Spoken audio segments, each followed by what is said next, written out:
Okay, so Kathy and I want to share with you a house story. First of all, the setup here is very simple. We've just got this house, so spoiler alert, we're in the house. Um, but the story of how we're in this house is quite amazing, and we really want to share that with you. The technical thing here is there's no furniture in this house, so it's really bouncy, and so I was asked to try to get these mics separated. So normally Kathy and I would be sitting next to each other sharing the story, but we're doing it this way, trying to get the audio to capture in a way that's easier for you to listen to. The one thing I want to say before we start is our goal in sharing this is that people would see the goodness of God and it would point to him and point to his goodness, his faithfulness, and his amazing love.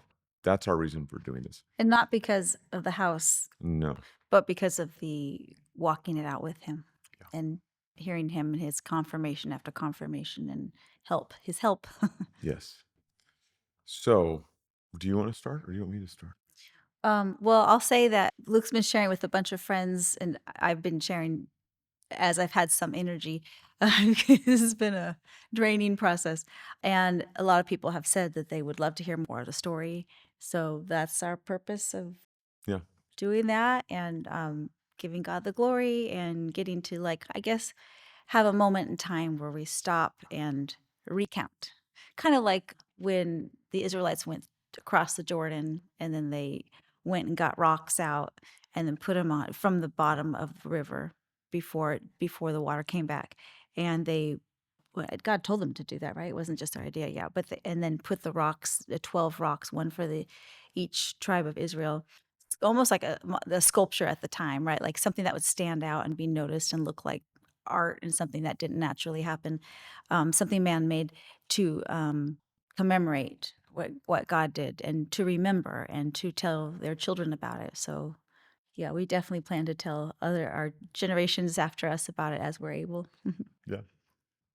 This is a story that I think it's helpful to have some background coming into this. So, I felt like my word for the year in 2025 was be ready, which was an awesome specific word. But then as I was trying to walk it out, I was like, okay, be ready, but then be ready for what? And struggled with that most of 25, trying like, Lord, what do you mean? What does that look like? And so several things bounced around in my heart and in sharing with Kathy. And so we were like, well, if we're supposed to be ready, okay, how do we be ready and what are we being ready for?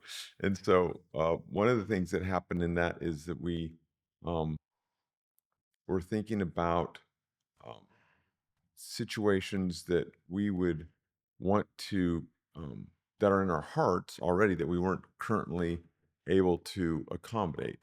And so one of the things was our housing situation. There were things in our hearts we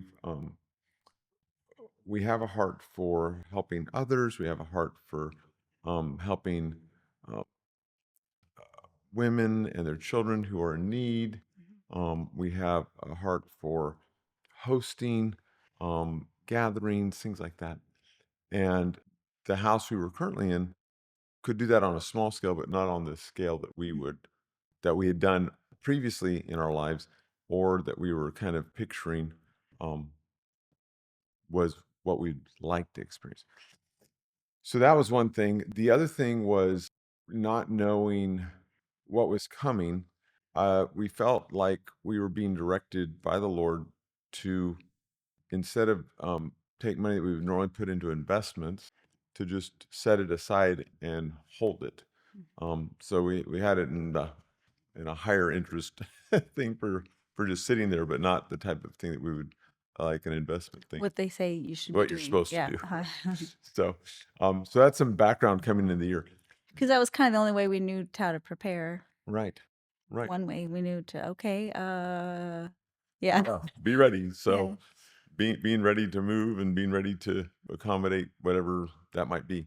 So we're going along, and I guess the next real big thing that happened. So Yeah. two things happened Yeah. very close together that were very instrumental in this story.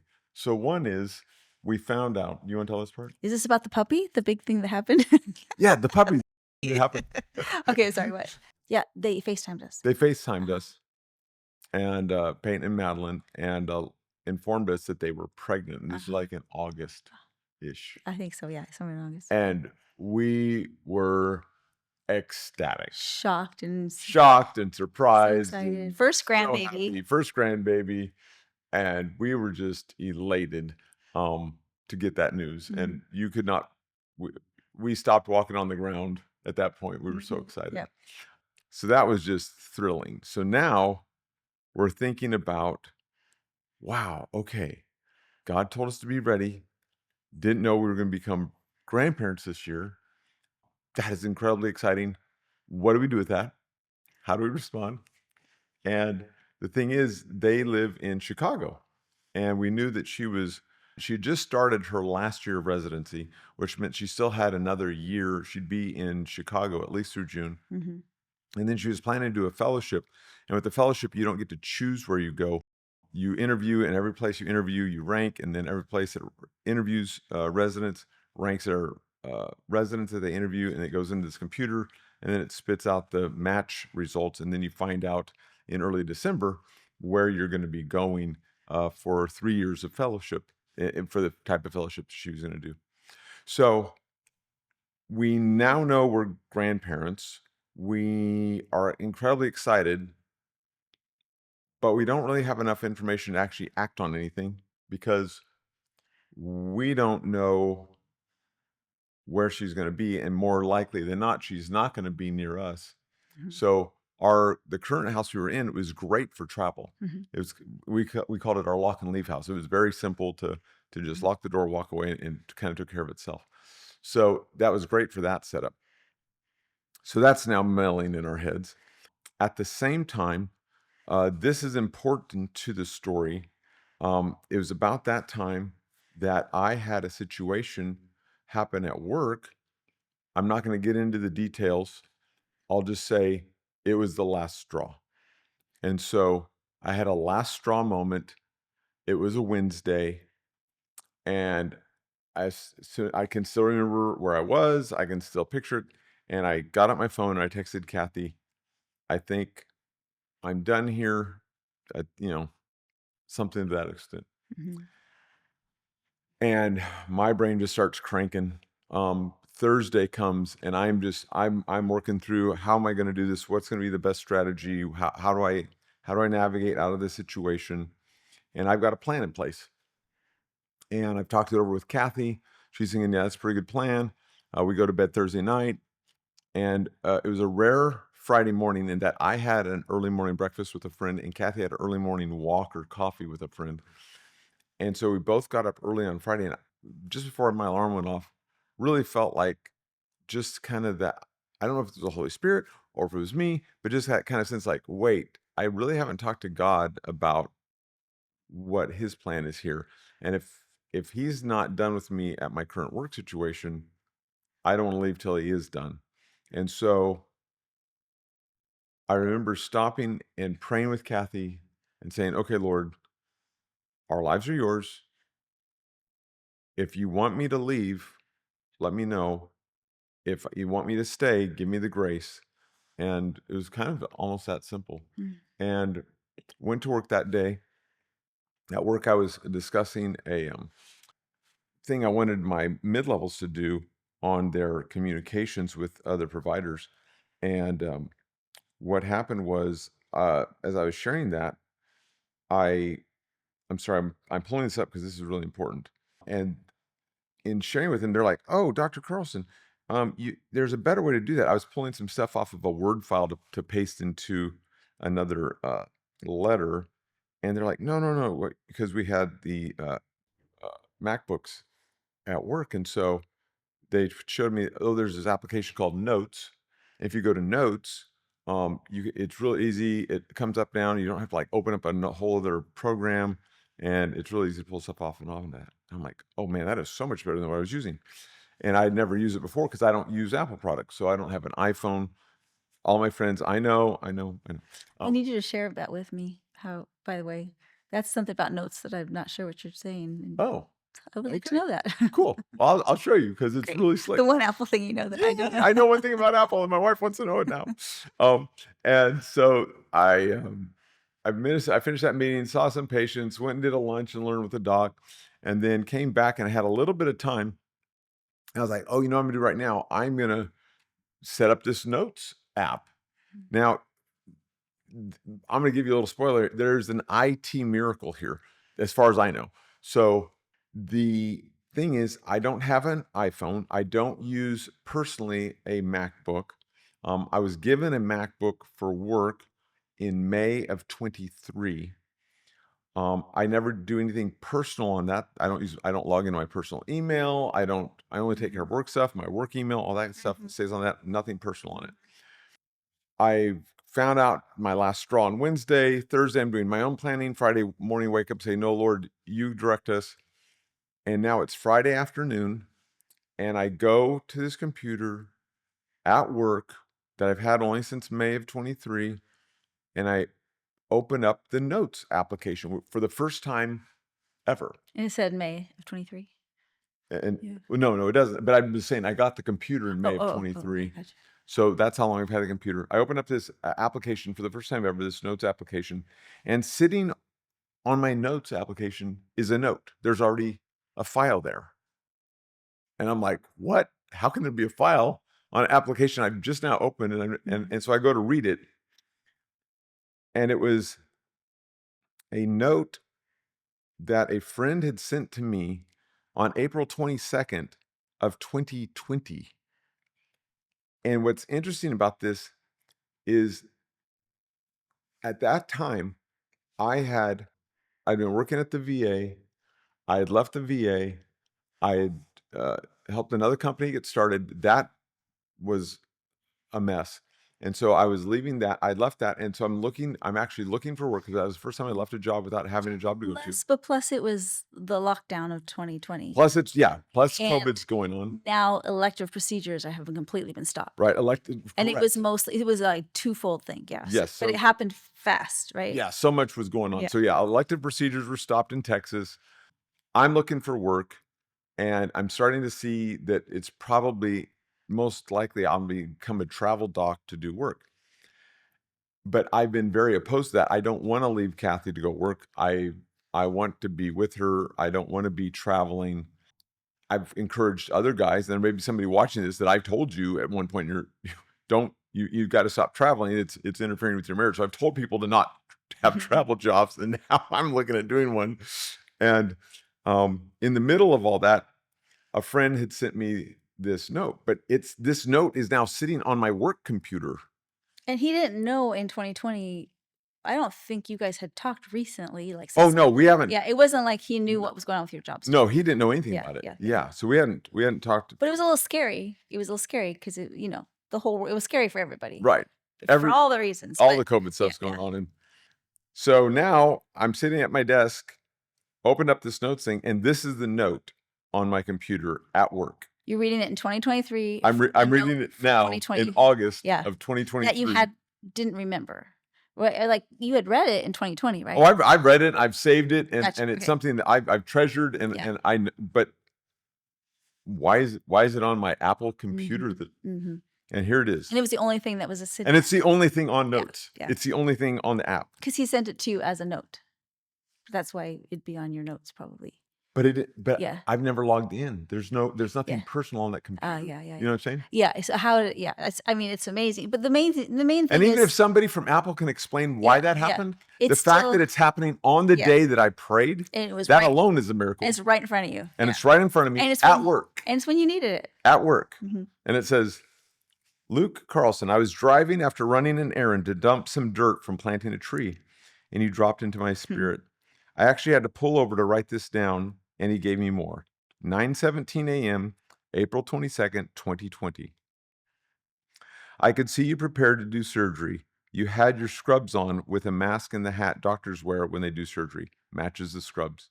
Your hands were above your waist and each hand up and holding an instrument, scalpel in one hand, and the tool used to crimp veins, forgot the name, in the other hand. You are about to walk into a new type of operation, one that the Lord has prepared for you. It is not about the skill, but the gifting, specializing in the Lord's work. The Lord just showed me more. On the forehead of your surgery hat was the name Son across it. I noticed it was embroidered and written in black letters. The Lord said his mark is sealed on your forehead, sewn, and cannot be washed off. On the back, across your shoulders, the word prescribed was written. I just asked the Lord what he meant by a prescription, and I could see a medicine plastic bottle like you would get a prescription in, and on the bottle was RX. I asked, "What does that mean?" He said, "Luke, you have medicine to bring to my children that I prescribed. I'm the manufacturer. You don't have to be concerned if it is the correct medicine. What I place in your hand is just what the patient is needing. Keep your palms up and hands open in praise to me, and I will fill your hands with the instruments and medicine you need. Even a doctor gets help tying his scrubs. My hands are all over you. I love when you sit in the secret place in fellowship with me, your Father." He just showed me your shoes, and they were black with white soles and looked like tennis shoes. I sensed him saying, "Don't get too comfortable in one place. I'm going to have you moving around for me." All caps. On the move. Like Abraham, I told him to go, and I would show him where along the way. Love you, Todd. Todd, thank you. And what an amazing, amazing thing to have on my computer screen at work, because that was the word that the Lord gave me. They gave me the green light. Yes, being this travel doc is exactly what I'm supposed to be doing. And so the whole time I was doing that, I was so confident that yes, the Lord's okay with this. He's actually sending me out. This is where he wants me to be right now. And although I prefer not to be traveling, this is okay. And we thought that when we took on this full-time position in May of 23, Yeah. that was the end of this season, and that was now my permanent job, and that's what I would be doing for the rest of my life. So now to be at this place where I'm like, I can't, this is not an acceptable work situation for me, and Lord, can I get out of it? And is this, is this the time for that to come to a close? And then to get this, and then it was just the Holy Spirit was just so clear. It's like, you thought you were done with the traveling and the moving around. This was just an assignment. Yeah, we thought it'd be like a 7 or 8 year Yeah. thing. Yeah. This was just an assignment. This was part of it. And yeah, your time is done here. And so, yes, you are released. And it felt so good to know that this wasn't just, okay, our idea, our plan of how to do this, and we're going to do this on our own. It was like literally the Lord saying, green light, yes, you can leave. So now in our minds, we are thinking, and this is important to the house story, that I'll probably resign probably in February of 26 and figure out what I'm going to do from there. Um, so that was our plan at that point. Do you know when you happened upon when the last straw happened? Like what month of the year was it? Was it in 25? Oh, it was in April, and yeah, I sent this to myself Yeah. on April 22nd of 25. Okay. I'm sorry, on August 22nd. Oh. Yeah, so it was right around the same time that Madeline informed us that Really? she was pregnant. Oh my gosh, it seems like so much more time has gone by than that. Whoa. Wow. Okay. Okay. Well, that explains why I'm so tired. All this has happened in the last. I I am. I will say I'm deeply exhausted and tired and a little strung out from all this stuff, um but I'm good. Yeah. Yeah. So now, what's the next thing in this Ready story? for rest. Well, there's the moving in and yeah, but that's also it's invigorating also to be walking out in what God has for us and learning his reasons Mm. and also the blessings of this is I'm looking forward to all that and being ready for that.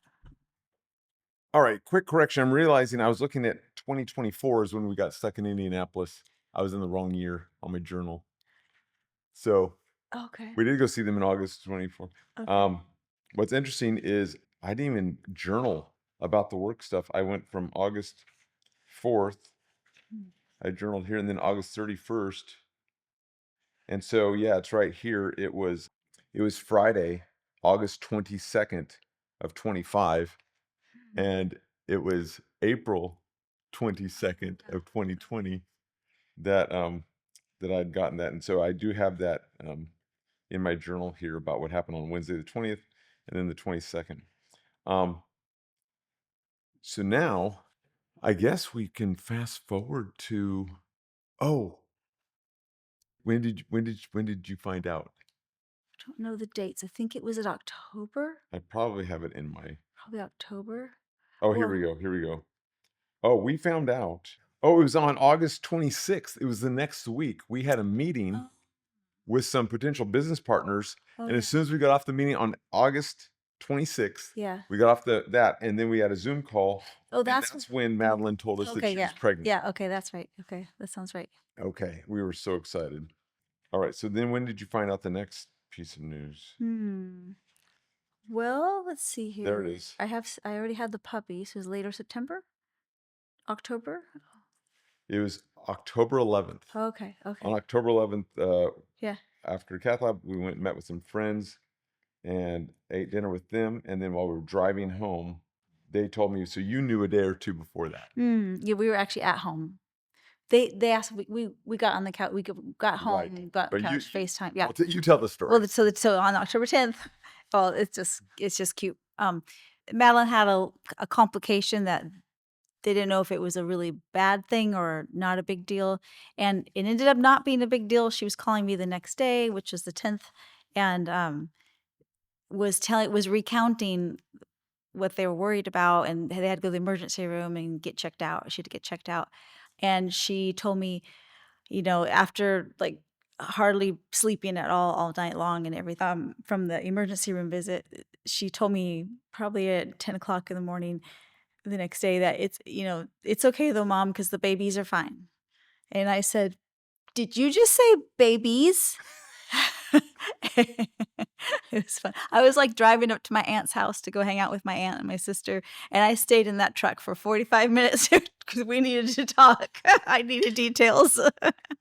And one of the first things I told her was, "We're gonna help. We're going to help you. You will have help." Yeah. Because will be right at the end of residency, and she then has a 3 years of fellowship and has to move in that little window of time, and they were not planning. Apparently, she has zero risk factors.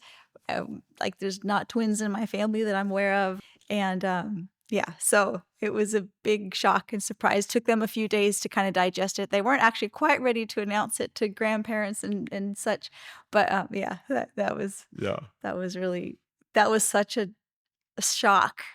Because, like I said, there's people have asked us, so does anybody have twins in their family? And kind of like, I mean, I think that has to do with the egg separating and all that. I think it's on the female side that all that happens. And I was like, just not a bit, like, never even talked about multiples, like my entire life in my family, never anywhere, anybody. So it was like just a big shock. Yeah. I have a cousin who has twins, but I mean, on the guy's side, I don't think they're. Yeah. I don't know. That's not my area of expertise. But we were so excited, and I mean, we were so excited when we found out we were going to have a grandkid. I literally. And how'd you find out, Luke? Let's bring some fun into the story too. Did she show you a ultrasound? Right? Oh. Yeah, she showed you an ultrasound. She had showed me an ultrasound, and right. We had already seen it. Yeah. She'd showed me an ultrasound after we found out that she was pregnant, and then I started asking all these questions about it. I'm like, that's really weird the way that looks there. Is that the placenta? And I'm like, is that the placenta? Or what? And she was like, dang it! We found out later. She's like, you could kind of see the other. They had taken the picture such that you couldn't see the other one for sure. But Dad's a radiologist. But since I'm a radiologist, I've looked at a lot of ultrasounds. I was like, something looks funny there, and I'm like, what is going on? And she's like, oh my gosh, I think Dad can tell. Fortunately, I didn't pick up on it at that point. But then, yeah, we got home, and then we FaceTimed. Yeah. And then they showed us a picture. Okay. That was the ultrasound was a different day than when they told us we were pregnant. They were pregnant. Right. No, they told us they were pregnant, and then later on, just days before October. Yeah, 10th, later on, they showed us an ultrasound. They finally got like 10-week ultrasound. Right. And they're showing us pictures, and I'm like, something's up there. Yeah. And then now they had just found out and weren't ready to tell people. Right. And then Kathy finds out, and then a day or so later, I'm telling Madeline, Honey, I almost messed up twice last night, like, I was trying to keep it a secret, and I'm like, "If you wanna be around when dad gets surprised, then you're probably gonna have to tell him pretty soon because I don't know how many days versus weeks. I know I can't go Yeah. weeks without Yeah. accidentally saying something." Yep. Yep. So so I find out by we're FaceTiming and then they show me a picture of an Mhm. ultrasound that clearly shows twins. And obviously I picked up on it very quickly. So I was like, oh my gosh, you have twins. And we were so excited. So, and literally the excitement was double. It was literally Yeah, double yeah, and maybe even a little bit more yeah, that we yeah, were having twins. yeah. So, yeah. Mm. And then for Christmas, we were going to find out. That was our Christmas gift, is to find out what the sexes were of the twins. Mhm. And so we're not there yet. So you'll find out that later. Um, You have to wait too. you have to wait too. Except you probably know already. If you know us personally, then you already know. So the next real part in the story is, because that was in October. There's really not a lot that happens between there and the 1st of December. Well, and up to that point for, like, 2 years, we've been vacillating between, do we wanna buy a different house? Do we not? Do we just constantly back and forth trying to figure out, we know we wanna stay in the area, we're pretty sure about that, Mhm. and so it was a whole process and laying it down and laying it Right. down and not quite anything being right and didn't quite make sense, and then God's telling you to be ready, so then we're like, Yeah. I guess we need to put finances aside." It didn't know what it was, yeah. Yeah. So Well, because I'm a realtor, if anyone doesn't know, so I'm always looking at houses, and I'm specialized in the areas that we would be interested yeah, in, so yeah. mm. So she has a finger on the pulse is a understatement. Constantly, always seeing the new houses Just coming about every in. day. Uh-huh. Just about every Analyzing day. constantly. So I think what we'll do at this point is let's jump to the beginning of December. Mhm. So it's now the beginning of December, and what we're all excited about is it's time for the match results. And so, how did she tell December us? 4th was the day she called us at She called 11. us. Like, she found out at 11, we were getting Yeah. called right after that. So we found out within like 15 minutes of them finding out. And Yeah. you want to tell them? No, you go. Okay. And we were blown away because she had interviewed at 8 places. Long story short, she matched to UT Southwestern, which is here in Dallas Fort Worth, Mhm. which meant they were moving to us. Mhm. And this was the catalyst that threw everything into motion, because now our daughter and son-in-law with twins who are going to need a ton of help And they're gonna be about, what, are 8 to 10 weeks old as far they'll as we be know 8 to 10 when weeks they old when move. they arrive, Mhm. assuming a normal pregnancy, and they're not going to be wanting to uh, take twins and go traveling. Mhm. That's going to be a lot of work. And Peyton's family's in Houston. We have family Mhm. out in Weatherford and just south of Weatherford. And then in the meantime, In Kathy's Keller, brother, Keller, Texas. Keller, Mhm. and Which is about, what, 25 minutes from yeah, here? Yeah. and then Kathy's brother, in the meantime, Mhm. has sold his house with his wife in California and have moved to Oklahoma and are Mhm. only about 3.5 hours away from us into Oklahoma. Mhm. So now we have all these all these families around that are going to want to come do family celebrations, Mhm. and they're going to be living here. And now we're planning on me resigning in February, and we've also decided that I'm apparently not a really good doctor employee. So I I get passionate about patient care. I get passionate about how my patients are cared for, how my staff is cared for, and it doesn't always match up well with those who supervise me. I'll just leave it at that. So we had decided I really need to be my own boss. I really need to be the one who decides how patients are cared for and not be dictated to by others. So in order to do that, you change from being a W-2 to a 1099, and banks are not real excited about that process. Mhm. So typically, if you do that, you'll typically have at least a 1 year, maybe a 2 year time period that you have to prove your income on the 1099 side before you could get approved for a loan to buy a house. So now the catalyst is we know they're moving here. and we know that I'm about to change my job situation. So if we're going to buy a house, We need to do it while you're we need to employed do it as now W-2, yeah. while I'm employed as a W-2 Mhm, and get this all wrapped up before I would resign mhm, so that that's all taken care of and we can move forward. So we start looking at houses. mhm. And you've already been looking at houses with me I've been, because yes, we've been kicking the idea around. right. But now it's like serious. Yeah. Now it's like, okay, this is really, But this makes also sense. but also God's we'll need God to provide because now we have a short window of time Correct. and it's not the best it's not when new houses are really coming on the market. Right.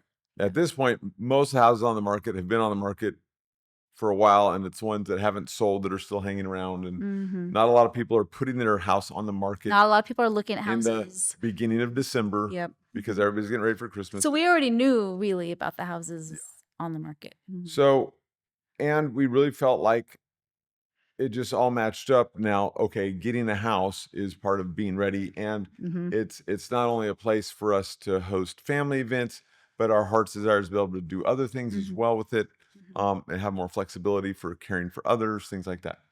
So, we're looking at homes, and was that the first one that we went and looked at? Yeah, I think is Okay, so it was a that Saturday, right? that one was actually newer on the market. Okay, was that a Saturday? Yeah, uh-huh. Okay. Well, do you want, why don't you tell about it from your side first? Oh, well, we just that was the first Saturday after we heard. So then we I were think like, so. "Wow, we have to do this fast," kind of a thing.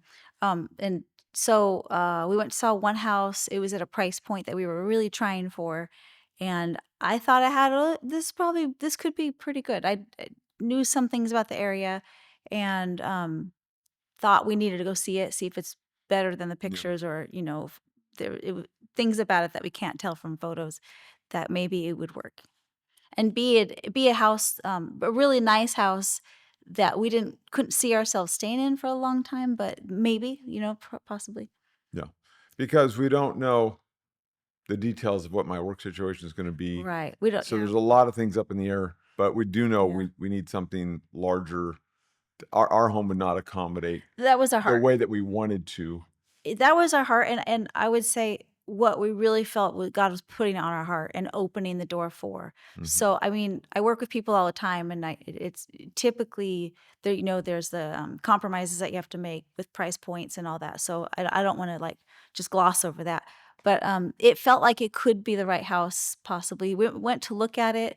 It was actually quite. I thought better than what the photos showed, and Yeah. photos only show so much, and Luke was not into it from the get-go. And then I sat down and was looking around, just kind of at this point imagining, because it's different when you're a realtor versus when you're buying for yourself, and you don't buy for yourself very often, so it's kind of a newer experience always. And sitting there just trying to imagine, okay, what would this be like to live here? And I was sitting in the dining room looking out the window and just going, you know what? I cannot handle looking out. There's one big dumpy house that really is the sore thumb in the neighborhood, and it was, like, right out there in front of my what would have been my what I was imagining as dining room table and dining room, and just thinking, "I just can't do that." I would be shutting those curtains all the time so I didn't have to see the house, and that didn't make sense, and pretty soon I'm starting to be like, "Yeah, I'm not super excited about this house," and Luke was fine with that because the whole time he wasn't excited about the house. So and it's a I mean, a fine house, like, a good house, like, but just not for us. I just in my spirit, I was just like, "Ugh." So I'm really glad you shared that because that's not how I recounted it. really? Yeah, the way I recalled it was that Huh. you liked it and you're like, "Yeah, this house would work." Mhm. And I mean, the house, the problem is we had to drive past, The you drive past, I'll just this call it the dumpy house. Is Yeah, that okay? please do that. Okay. I drove past the dumpy house to get there, and as soon as I saw the dumpy house, I'm like, "Oh my word." And then this house was basically across the street, and I'm like, I don't know." And so it just totally, the whole time I'm looking at this house, I'm just like thinking about the dumpy house. And then all of the window, not all, the majority of the windows in the living areas Mhm, that looked out onto the dumpy house. mhm. And it was more than it just being dump. I mean, I was just like, ugh. but Kathy's talking how oh, this would do good, and it has this space, and it Mhm. has this, and it has that, and it has Mhm. all these things that we're looking for, and it's And it really could checking work the for boxes, a and good this could while. work, Yeah. and I am just like, oh, oh, I don't think I can do this, True. and True story. and I'm like, okay, Luke, what in the world is your problem? Like, just calm down, just look at it. What's wrong? And I'm like, okay, Like inside your as a head, house inside your head, you're in thinking. my head, yeah, this is all inside, all internal. Um, I'm not sharing this with anybody else. It's all right here. And I'm like, okay, the house, it needs some serious landscaping and picking up, and they just it's not that bad. It just needs some landscaping. It needs somebody to give it a little TLC, and it'd probably be fine. And I'm trying to, be open to this house because Kathy is coming across to me like she's very interested in it. So I'm really glad she's sharing this because I didn't pick up on that in the moment. So Well, then, I was. Yeah, that was right. I don't okay, think you missed it. okay. But So then, as we're driving away, I'm just like, honey, I just don't, I, I don't know if I can do that house across the street. And, um, and and I was like, I know. It's like the drug And as house. soon as she said that, it just hit. That's exactly what happened for me. She said that, and I was like, now in retrospect, I think it was some level of a spirit level thing for me that was like, oh, there's something about that house. It's far more than just the physical aspect of it. It's more than the appearance. It's more than the landscaping. It's more than it needs to get, some trim painted. There's a spiritual thing that is distasteful about that other house. Mhm. And it just, as soon as she said that, I was just like, that's it. There's something frankly demonic, It's not just you trim know. that needs painting. Yeah. Yeah, you can't fix that with paint. And you can't if you buy a house, you can't you don't get to go change the neighbor's house. So if you don't like the neighbor's house, you probably shouldn't buy the house. So so now I'm like, so I'm sitting here going, okay, I'm supposed to be caring for Kathy's heart. For those of you that have been involved in our ministry, you know how Kathy and I function. If you don't, this is coming through our Unify ministry stuff, and go look stuff up. We're happy to share that with you. Unifymarriage.com. UnifyMarriage.com. But I'm aware that I am to be leading my wife's spirit and to be caring for her. And I'm just now realized this house that she's trying to be very open to is just not going to work. And we've been trying to stay at a certain price point, and I'm just like feeling a little bit of the pressure of we're needing to find something. We're needing to find something sooner than later, and I probably just need to look differently. And so, and I'm trying to be mindful and careful and in the moment and mindful of where Kathy's heart is and taking in all this stuff into account. And so I don't know if I said, let's go to a Starbucks Yep. or, okay. So I said, why don't we go to a Starbucks? And so we go to Starbucks, that's always an easy thing for Kathy. She's always going to say yes. So yes. If I ever ask Kathy if she wants to go to Starbucks, I don't even have to ask. I already know the answer. So we go to a Starbucks. He says, bring your computer. I said, bring your computer. I think your What? iPad. iPad. Yeah. Yeah, bring your iPad. Yeah. And Because we I go use in. Apple. She gets her drink, and this is where it starts to get really fun. So I say, okay, log into all your real estate stuff that gives you access to a different search than us normal people get. And I go through and I change all the parameters to exactly what we're hoping for, because we've thought about this a lot. We know all these things that we're wanting, so I list them all out, and then I want to search from a map view. I don't want to search from a list view, and I hit search on the map, and 3 homes pop up. Well, this is after you changed the price point because I your did realtor was following change. your Yes, instructions. she was. She had been following my Just had to put instructions, that in. and I decided to change the price point. And I changed the price point, did this, 3 homes popped up. And one of the things that was wanting to do is I call it the freeway desert. In DFW, due west of the airport, there's an area there's freeways all around it, and we lived right smack dab in the middle. And so where our current house was, it took 15 minutes to get to any one of the freeways. It didn't matter which way you went. So it didn't matter where you're going, you're gonna spend 15 minutes driving on roads to get to a freeway to actually start moving efficiently. Well, because you travel to other And it cities. didn't matter when I was a travel doc because I would go to the airport and be gone for a week. Mhm. But now they've been commuting for almost 3 years, or 2.5 years at this point. It was pretty painful. So I was really wanting us to be closer to a freeway. Well, of these 3 homes, one was closer to a freeway. And Like really in our sweet spot, right? yeah. Where we Now I'm going to tell you what I did, and then Kathy's going to tell you why that's significant. So I, I don't know why I did this. I'm going to assume it was the Holy Spirit stirring something in me, but without even seeing the listing, just seeing the location, I took my finger, I pointed to the one house that was by the freeway, and I believe my words were, "This is our next house." Yeah. Yeah, which never happens. Even You can before be real. even before I was a realtor, I was just like dragging Luke through the process anytime we had bought a house because It's true. it's just hard, right? And It's true. so yeah. Yeah. I don't want to go too long Okay. but yeah. We'll just We say just believe it. That was shocking. she has not had to. I don't drag my feet on home purchases. I dig my heels in on home purchases. Is that fair? Yeah, that's fair. Okay. So it's less than just like dragging dead weight. It's like dragging resistive weight. Yeah. I'm and so for me to be like to Leading. say something like this without even seeing the listing Mhm. was like crazy. Yeah. I've never done that in my life. So And of it was course so I weird. take the iPad over. What is this house? I feel like I know this house, and click on it and see the backyard picture was the first one, and I'm like, "Oh, Luke, this is the house you already said there's no way I'd go to that house because Yes.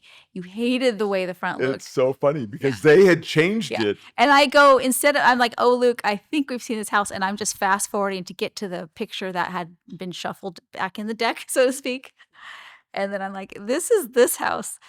And it's a nice house. I mean, it's got a lot going for it, but you said you didn't want to see it, so we just let it go. Yeah. So literally, I had seen this house before, Yeah. and the way it was on the listing when I saw it the first time is they had a picture of the front of the house as the first picture. And not the best. I mean, And I mean, I'll just say, as soon as I saw it, I was like, "Oh, ain't no way." yeah, you did I mean, not there look. there was no ifs, ands, or buts. It didn't take me a while to figure out what I was thinking. It was like, Mhm. "Oh, no," and capital N, capital O, no. That's right. Like, That I don't is even right. need to see the rest of the pictures. Not interested. Move on. Uh-huh. So when we pull this up, now they've changed the Yeah, pictures, the and so the order. first picture is not that picture. And I'm like, "Oh, that looks nice." Yeah. And then she's like, "Oh no, you've seen this one before and you didn't like it." And then we get to that picture. I'm like, "That's this house. Oh, interesting." I think you finally looked at other pictures though, because before you really were resistant to Well, looking at right. other Well, it pictures. started off with the other pictures. Right. Well, the one picture that it was the front, yeah. Yeah. That So I'm sitting there going, "Okay, Lord, this is interesting," because I mean, it was such an interesting thing to go, "Oh, this is our next house," and to declare yeah, that yeah, with my mouth was yeah. really. It hit me too because I was like, I don't Yeah. talk like that on home No, purchases. That's yeah. not my norm. Yeah. So then we're like, okay, Well, let's go see it.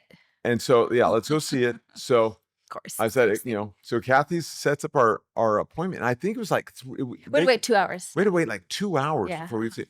So we're like, all right, well, do we want to just sit around here at the Starbucks, or I said, well, we'll go home, we'll do some other stuff, get some stuff done, and then we'll go to this to go see it. Mhm. So now the second thing happens. We're walking out Of Starbucks. of Starbucks. And now we're in our hometown. In our hometown, Kathy is a realtor and puts signs up all over the town all the time about Kathy Carlson doing an open house here. Kathy Carl. I mean, lots of people know Kathy, and she hangs out there. I leave the area. I work somewhere else. I'm hardly ever in Colleyville. And so I'm walking out of a Colleyville Starbucks. We're walking across to go to our car, which is parked across the parking lot. I see a guy coming with his daughter, and you're just taking in the stuff, but that's all that's going on. Almost to our vehicle, and the guy that was walking says, "Hey, Luke," and I'm like, "Wait, nobody calls me out in Colleyville. That never happens. Kathy, she gets called out all the time. I never get called out." And I look over, and I'm gonna leave the names out of this because that's not what's important. What's important is the relational aspect of this. The guy who calls my name, in part of our desire, let me back up. In part of our desire, maybe I'm gonna let you share what you want to share. I'll just say that Kathy has a heart, and I've taken that on as well, for women and their kids who need a safe place. We've had that heart for a long time. And only once in our entire married lives have we actually had a wife and her kid take us up on asking us for a safe place to stay. And Mhm. so there was a wife and her kid who had, didn't they stay with us for like 2 weeks? Uh-huh. Yeah. They spent 2 weeks with us while things were getting worked out and so forth. The guy who's calling me out is the husband of that wife. Fast forward from when she was staying with us. Now, the child that is with him is a child that's been born since that event happened. We're already aware that there's been radical transformation and restoration in their marriage, um, their in their family, in this guy's life. He's actively involved in serving and ministering to others, reaching out to others, caring for others. And it's not that he's doing that at the expense of his family. He's taking care of his family, and then out of the overflow, he's doing this other stuff. So, I mean, incredibly healthy place now, restored marriage, just an awesome God story in and of itself. That could be its own story. And that's the guy who's saying hi to us as soon as I've said that's the house, with the mindset we're looking for a place for our family to be able to meet, but also for us to be able to minister to others. And I have not seen this guy for months, maybe even more than a year. Mhm. And for us to run into each other and so we start talking.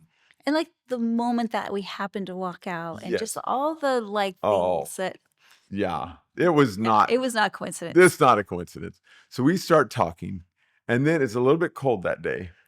Not like it is right, there's ice out on the around the pool right now, but but we're like, we might as well go back in. So we go back in to start. We spent another hour in Mhm. Starbucks, and we sit down, and Kathy's talking with his daughter, and I'm talking with him, getting all caught up. And here we are celebrating what God has done in his life, in his family's life, in his marriage, what's going on with him ministry wise, what's going on with him business wise. And this is the husband of the wife and child that had stayed in our home previously. You cannot convince me it was not a God moment and like, Luke and Kathy, this is the right direction. Luke, you did this weird thing where you said that this is the house, Mhm. and that wasn't me. That was Mhm. I'm convinced now it was a prompting from the Lord. And a lot of this stuff, while we went through this and we were sharing it with people as we were going through, I would usually say, I could be wrong, but this is what it seems like. But at this point where we're sitting now today, I'm absolutely convinced. But I want you to know, in the process, not knowing what the end would be, my heart was, I could be wrong, but this is what it looks like. I could be wrong, but this is what it sounds like. Mhm. I could be wrong, but this is what it seems like. But now that we're sitting here, it's like, oh, this was God's. But I want you to know, in the moment, Yeah, that's what it that's was. fair. What do you want to add from that part of the story? Oh, I just wanna say that, we've helped in other ways, other women and, for, like, short term, just to help them kinda get through that crunch part where they, need some type of assistance and but our heart has been to like I've even thought, what if I buy a couple houses and smaller houses and they have a place to live for a certain amount of months for maybe half what the rent would normally be or Mhm. just all these ideas and just not sure how God's going to keep doing that. But it's a small part of my real estate desire too to um, be able to help out women that God puts on my heart. Anyway, so that's been exciting and fun, but it was really cool. It was really cool to be like, oh wow, God, like that is not just because of my background, because my mom, my sister, and myself, we had to be in housing like that. Um, way back. So, and let me also take the opportunity to say that those people that there's 3 different times, and that just meant the world to me, even as a 15, 16, 17-year-old. That meant the world to me that those people just took us in, gave us a comfortable place, and where my mom could think through stuff and pray and get help and get, where we to just get out of the house that was literally dangerous, from my dad. And and I just forever am grateful for those people. So gonna tear up. I've gotten to thank every one of them, as an adult, and it was a precious thing to be able to do that. But I also know that it was a provision from God, and so when He puts that on your heart so deeply, it could just be, processing what happened to you, but this is definitely, gosh, if I ever have a chance to like be helpful in such and such a way, and that I really, I'd love to, that would be something I'd love to do in life also, kind of a little, I don't want to say side thing, but anyway, so yeah, so we'll see what God, His plans are for this, and that's something that's to be determined Yeah. exactly how But it'll just play out. But for that to the happen, very I first, even took a picture in Starbucks of what was going on because I knew, whoa, this is like monumental. yeah, Yeah. yeah. So, all right. So that was Saturday. Yeah. Then we went to see the house. So then we go to see the house, and that was a challenge. Um, in the natural, I was not feeling it so much. The house has I some I interesting think you were design. very open to it the entire time and never was like usually you nitpick a house That's true. and I you, didn't. you all you want to see is negative in a way. I don't know why, and I'm sure that's some process you're in. Um, but this, it was not quite like I. Yeah, I was just interested to see how it was going to go. Honestly, just like, okay, Lord, here we go. Yeah. We're going to follow you. And you were saying that, well, Yeah. you know, Yeah. God's going to We help we us through already had this this. like sense, Mhm. especially after that. We're just sitting there going, "Oh wow!" Before we even go to see the house, Yeah, we run into this that guy was, of all the people we could be running into, and he yeah, doesn't have to be anywhere, and we don't have to be anywhere, yeah. That and was wild, wasn't it? and we get to sit down and have And an then we were like, impromptu 1 hour meeting. and it What? wasn't even an official date with his daughter because we were like, Yeah. "Oh, we don't wanna take your time from your Right. date with your He daughter." just And he's like, "No, right. we just With the- had some yeah. time." He was like, "Be happy to talk with you guys." So those things really helped me and bolster me. But I did there are some design things with the house that are not my aren't my favorite. And I was like, oh man, really do we really, but then there's other things about it that were just like fantastic and unbelievable. Mhm.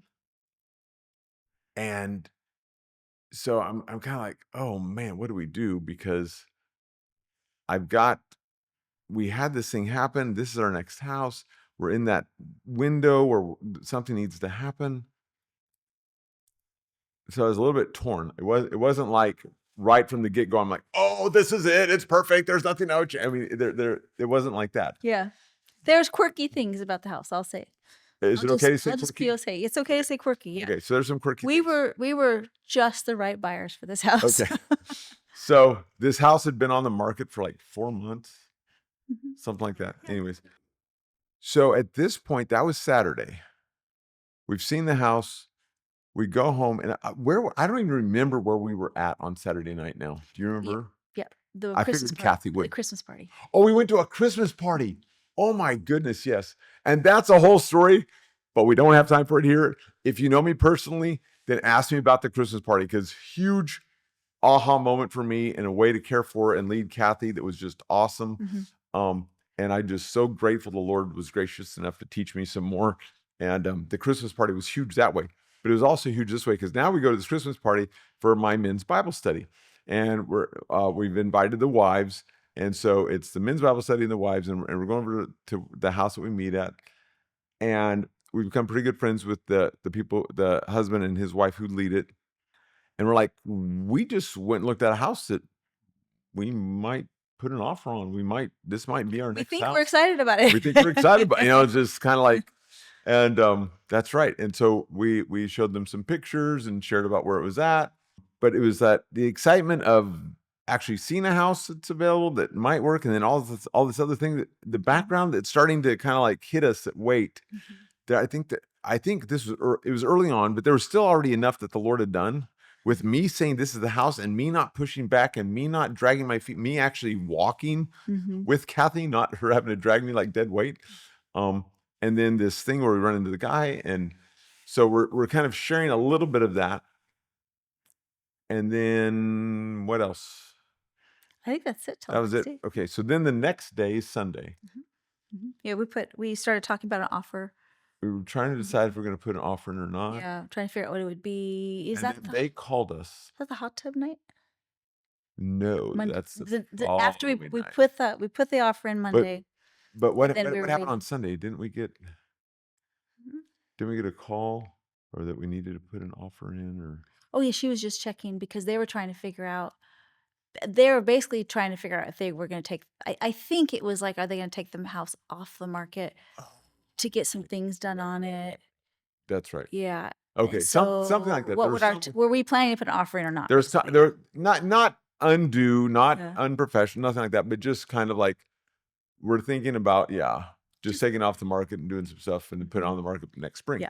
Well, after the holidays, or yeah, after the yeah, holidays. yeah, yeah. So Kathy and I talk about it and we decided to go ahead and put an offer on it, Mhm. Yep, right? mhm, yep. So did we put the offer in on Sunday night? No, Monday, I remember I had to Oh, have you during your workday, I had to have you sign it because what we we decided to do the offer on Sunday. yeah, We did all the parameters. We worked all that yeah, out. And now Kathy's working on delivering it on Monday. actually writing it up and But having signatures. Sunday night, That was Monday night. Sunday night? Hot tub. it was Sunday night because we were up forever. Yeah, Okay. yeah. So Okay. it was Sunday night. Okay, yeah. And this is why I wanted to capture this early, so we don't forget these kind of details.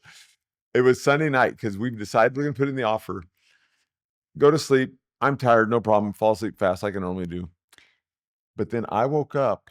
Oh, I know what you're saying, yes. I woke The up. hot tub was Monday night. It was Okay, Monday okay, night. Yeah, sorry. yeah.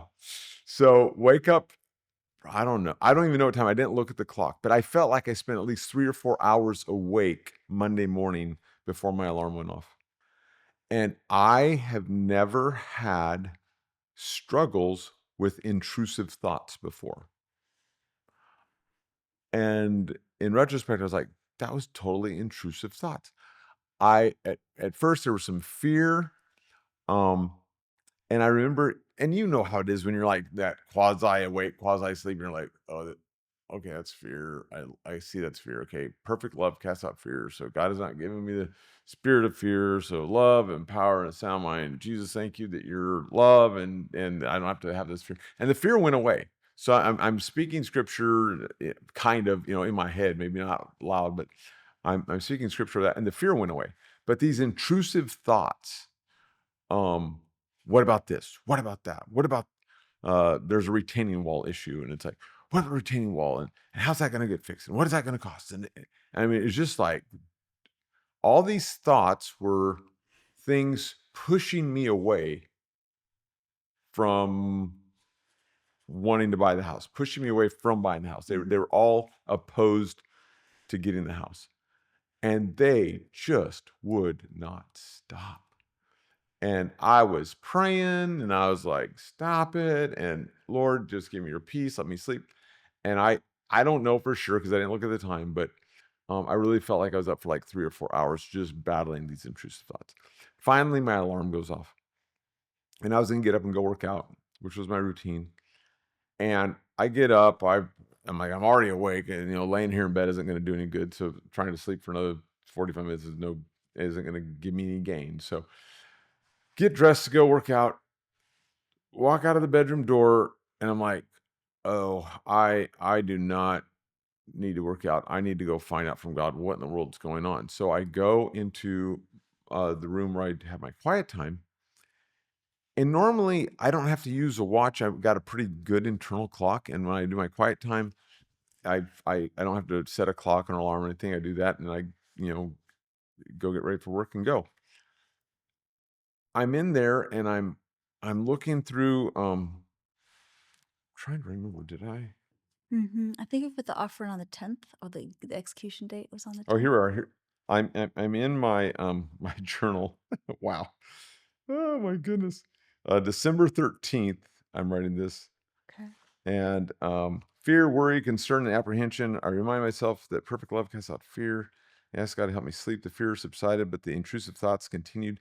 I don't think I was able to get back to sleep. My alarm went off, and I ended up having a 90-minute quiet time. Wow. And uh, when I did stop, I went and I had 8 minutes before I had to leave for work. I got ready for work so fast that morning.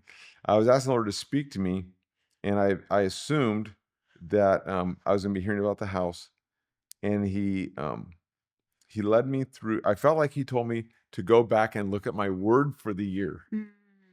In the process, there's another thing he showed me. Um, there's another story that's weaved through this that we're not going to get into at all.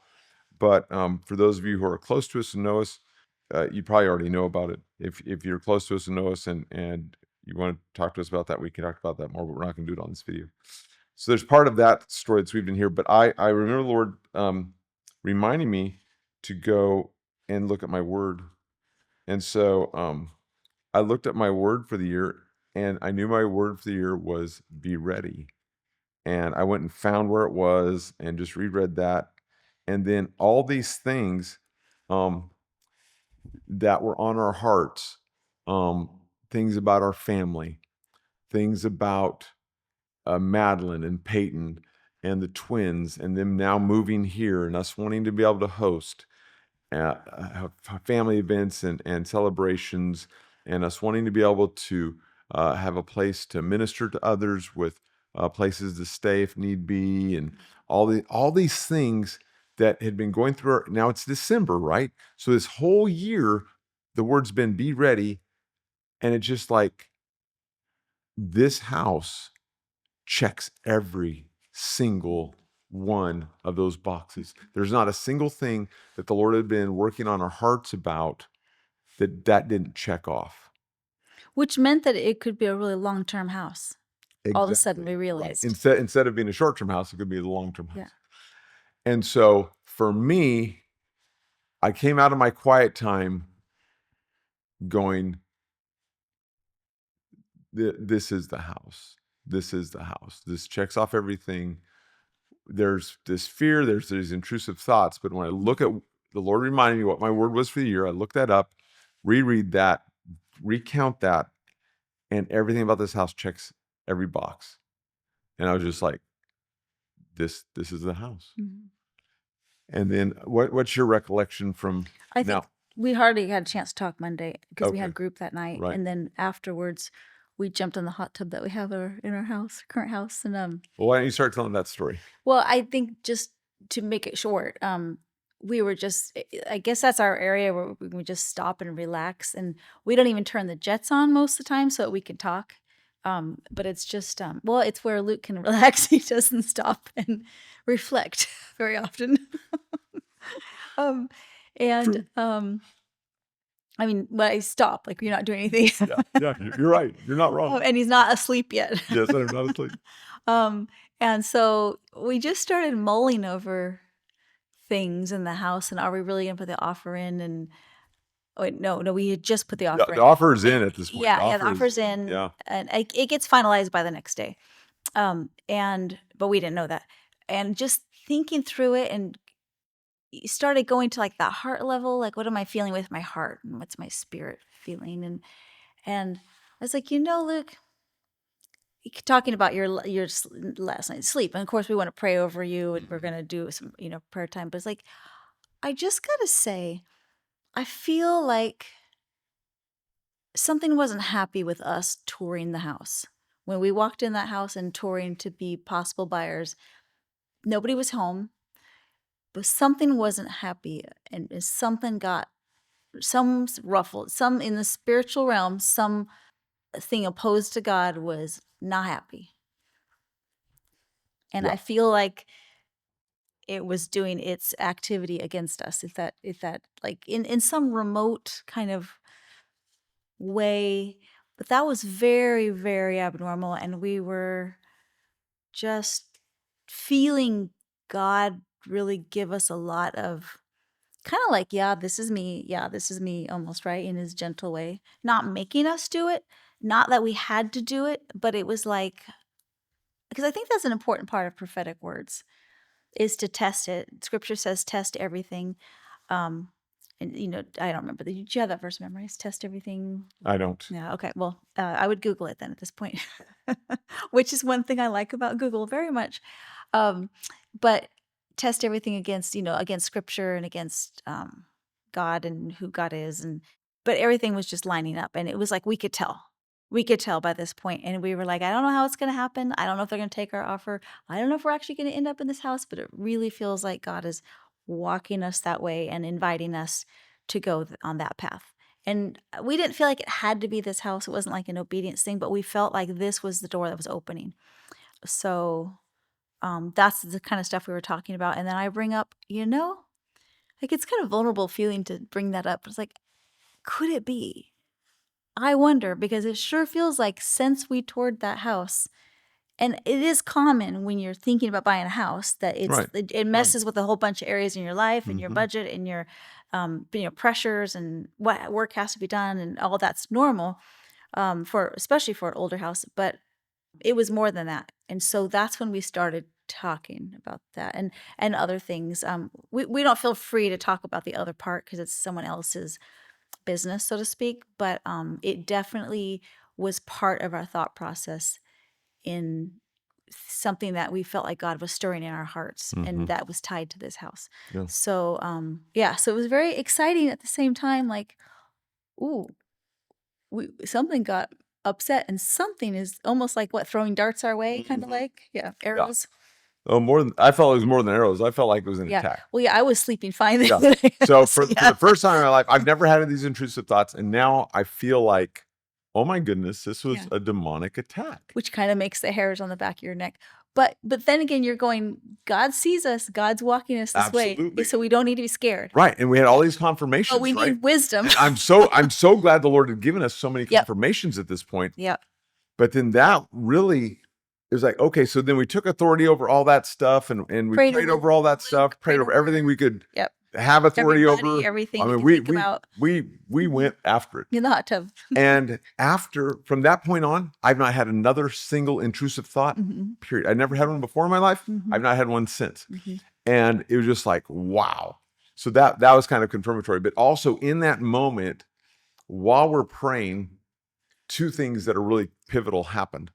One was as I'm praying and I'm recognizing that and again, and on this one, I'm going to just say it this way.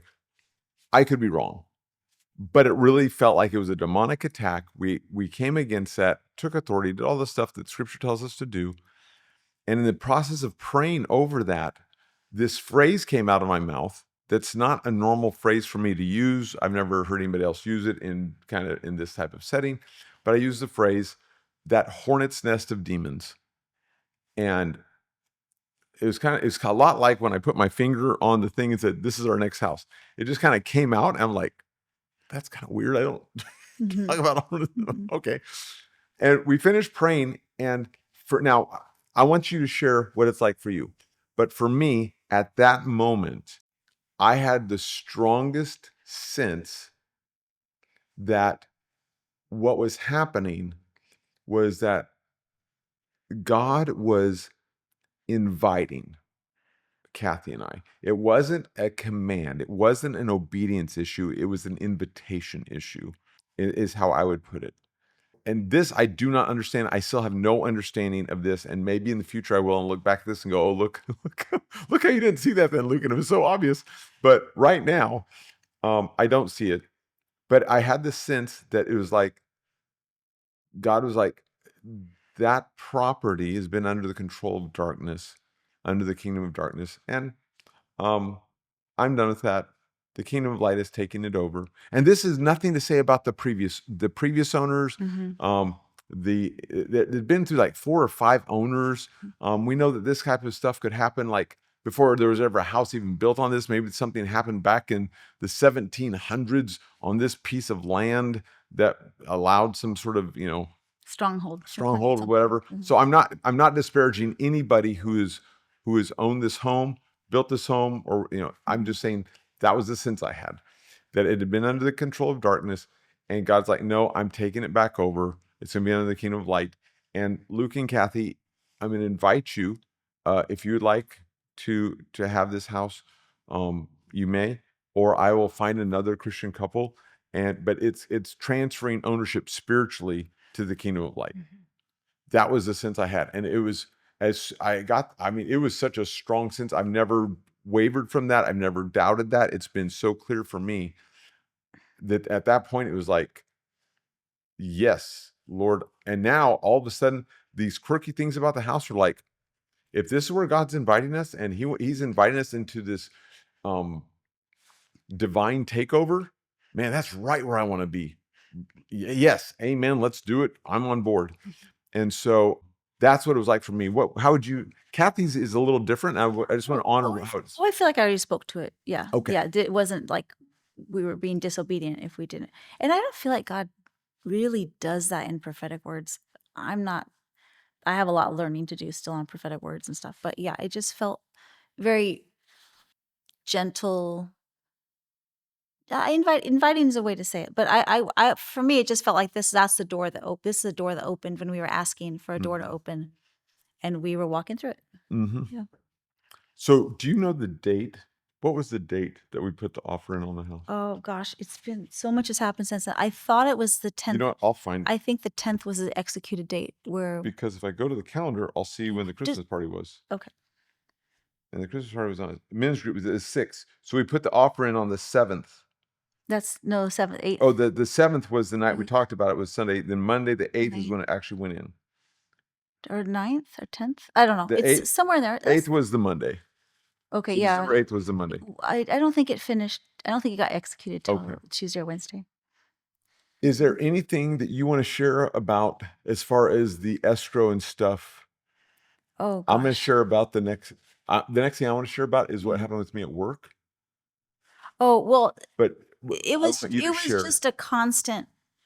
I mean, I feel like in our life when God's given us prophetic words or like some big gift of faith, Mhm. and we know it's God, but we still have space for maybe I heard him wrong, but we're Right, gonna keep walking through this door. And he's a good daddy. He's not gonna like let us just walk off a cliff if we're right.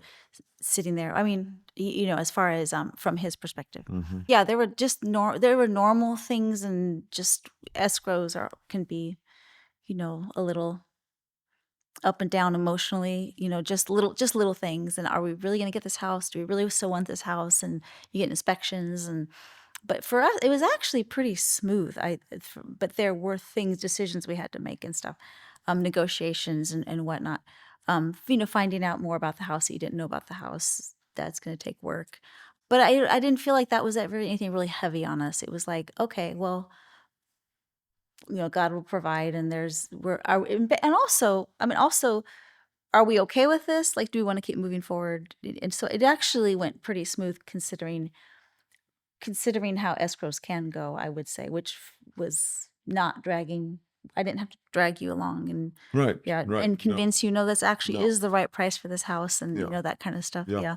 So, yeah, if I think of something, I'll bring it up. Okay. So we're going along, and I have in my journal December 20th. We are buying the house! Exclamation! Exclamation! Exclamation! It makes little sense in the natural. Um, That would have been when all the last negotiations were over yeah, with. Yeah. and also I know I'm getting ready to resign from my job, and I don't know how I don't know at this point. You don't even know the date that you're planning, actual dates or Right, I anything. have not already I don't It's even know just, what date I'm gonna be resigning. I just know I'm anticipating it being in yeah, February, yeah. and I know that But there were the things that the could have pushed it the off. Yeah. mortgage payment 6 months from this point, in June, I did not I didn't know where that money would be coming from because I didn't have my next thing figured out. And you thought that for sure by then you'd be resigned. Yeah. Yeah. And done. So we're going through that, and I don't have the exact day, but what happened was it's in this time period. I'm at work, and I'm doing a procedure on a patient that I've done hundreds of times. Um, It was after the 20th? it had to be before because I'm documenting I my. think it was a Thursday, right? The Thursday before. It was probably the Thursday before the 20th. Let's see what. Since we're given dates, it was the 17th or the 18th. I had 2 cath labs that week. And right now I can't remember which one of those days it was. But I'm doing this procedure. I finished the procedure. I'm literally getting ready to break scrub because I've done all my parts. And then the patient starts to have what appears to be a seizure. Now, in the medical field, millions of people every day have seizures.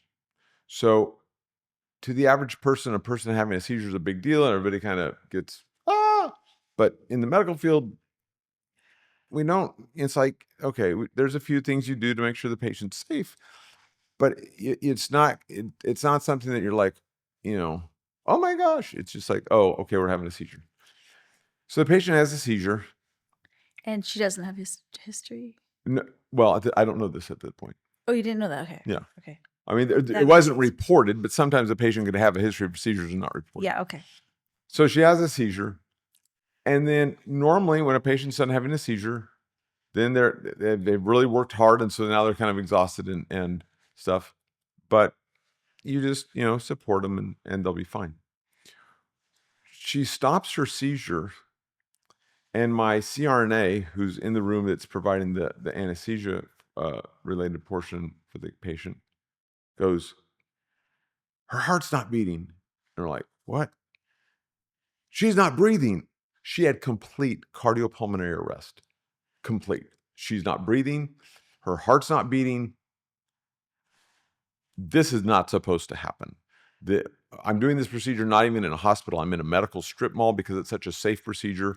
These types of things are incredibly rare, not supposed to happen. And I am now doing chest compressions on my patient that was perfectly fine 3 minutes ago. And I'm in shock. My team, everybody started doing a great job. We realized, okay, she's not improving. We called 911. The paramedics are coming. This is a long story. I'm not going to spend a lot of time on it, but the point is, this patient full on codes, and we're doing all the stuff that we're trained to do. We're doing that well. Paramedics are there now. There and she would come back where she would have what we'd call return of spontaneous circulation, and then she'd go out of it again. And we're like, what in the world's going on? And what do we do? And now the paramedics are there, so they take over. And now I'm talking to the husband, and like, okay, she stopped breathing, and her heart stopped, but we've got it back. She should be coming out in a second. And then she wasn't coming out.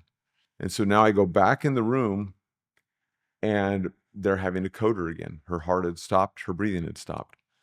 I'm beside myself going, what in the world is going on? This is never supposed to happen. We do everything we can to avoid this type of stuff.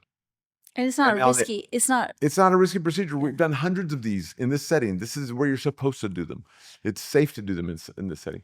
And I go back out to tell the husband he's moved to another spot. And I'm like, I just want to let you know her heart stopped. And as soon as I said that, this guy starts and when I say screaming, I mean screaming. He could not have been any louder. And this is a really large man, and he is screaming at the top of his lungs. There is no more volume he could possibly push out of his body. And he is screaming, God, save my wife.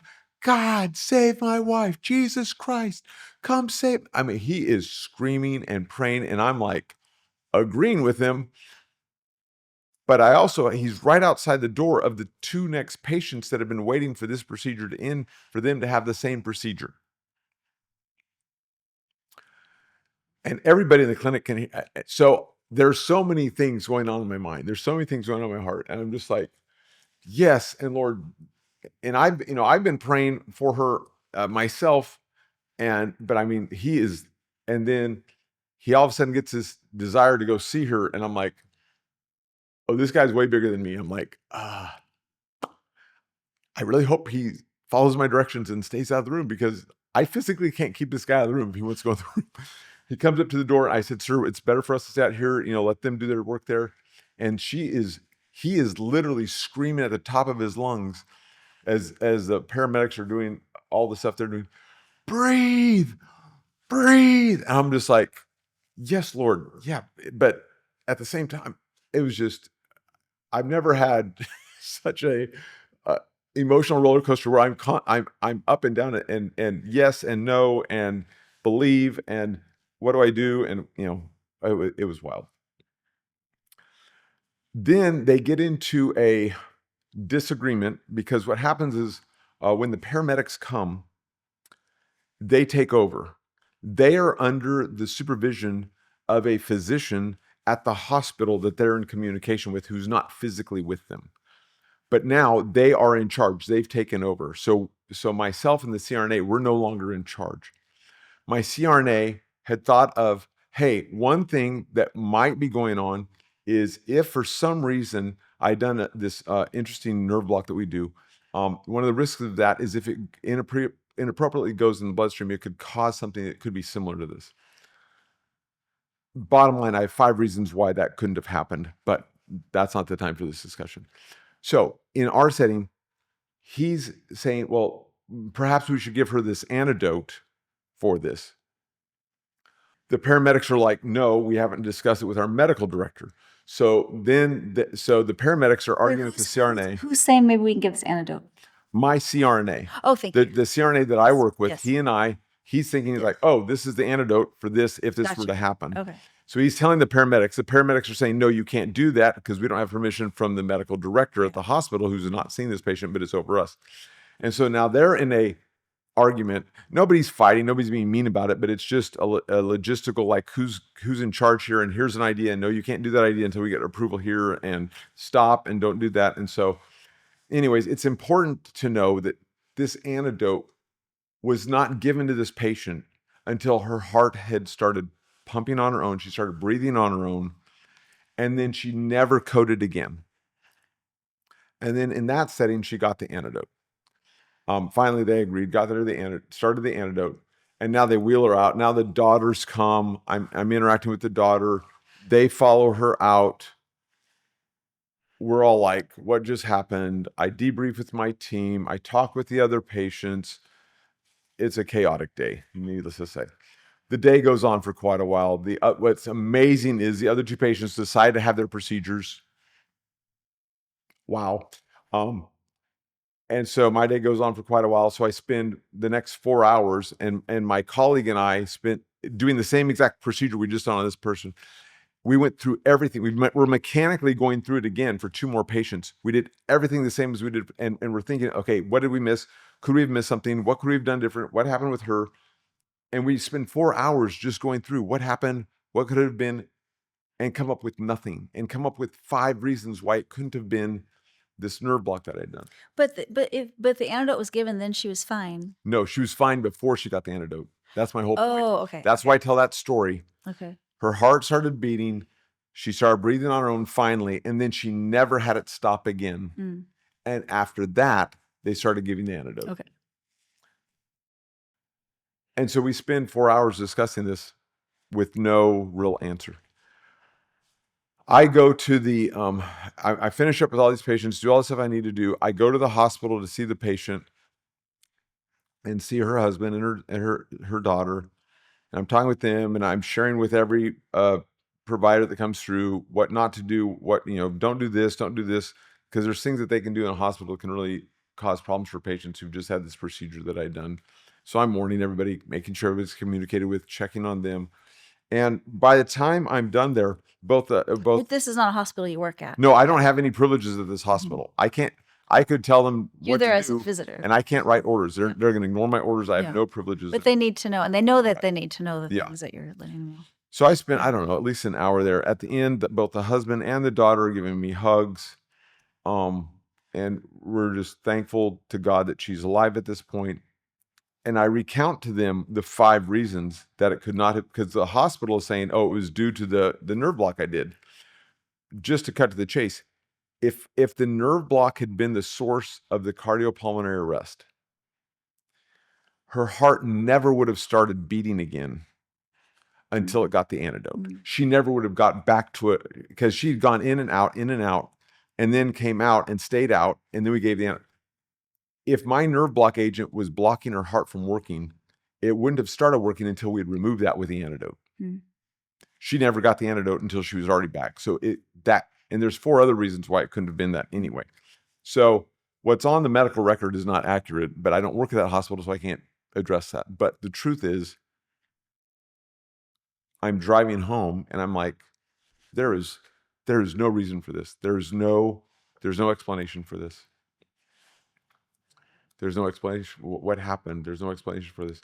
And then I felt like the Holy Spirit was like, what are you saying, Luke? I'm like, there's no medical explanation for what just happened. He's like, so what are you saying? There's no medical explanation for what just happened. And it happened to be on the day. Now, this is the part I know. I don't know exactly what day, but it was on the day where we were coming to the end of the option period. And we had to make a decision. Were we going to pull out of this escrow, or were we going to move forward with it? And this is the exact day that we had to make that decision that this happened. And it hit me. I did not cover my work, my patients, my staff when I was covering all that stuff in the hot tub when we were All the people declaring we could authority. think about, All the the stuff. things. I did not cover Yeah. work, patients, or staff. And it just was like, accidentally, just it was like, this was another demonic attack. Now I could be wrong, and I'm still saying I could be wrong here, but that's what hit me. And I was driving home. Kathy was at the rehearsal for the candlelight service that night, so she wasn't even home. And I felt like the Holy Spirit said, go drive by the new house. So instead of going home, I drove past this house. So Michael, that's why I was late this night. Just you may remember that I was half hour late to choir practice. And so I come driving by the house, and I'm declaring God's word over it. I'm taking authority over it. And what's interesting is, and I think I had done this on the first night that we prayed over the house, but I was like, anything evil, you stay there until we come and take ownership. You just stay there. Be silenced. Yeah. Your power be cut off. Anything opposed to God. Exactly.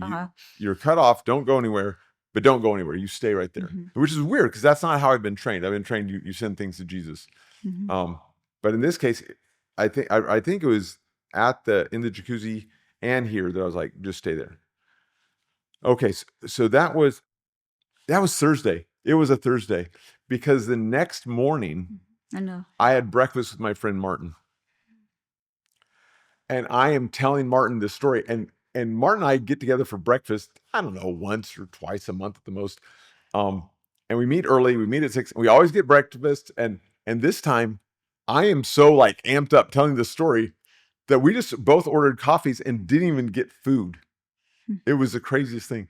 And but you did tip your waiters. I did tip the waitress very nicely.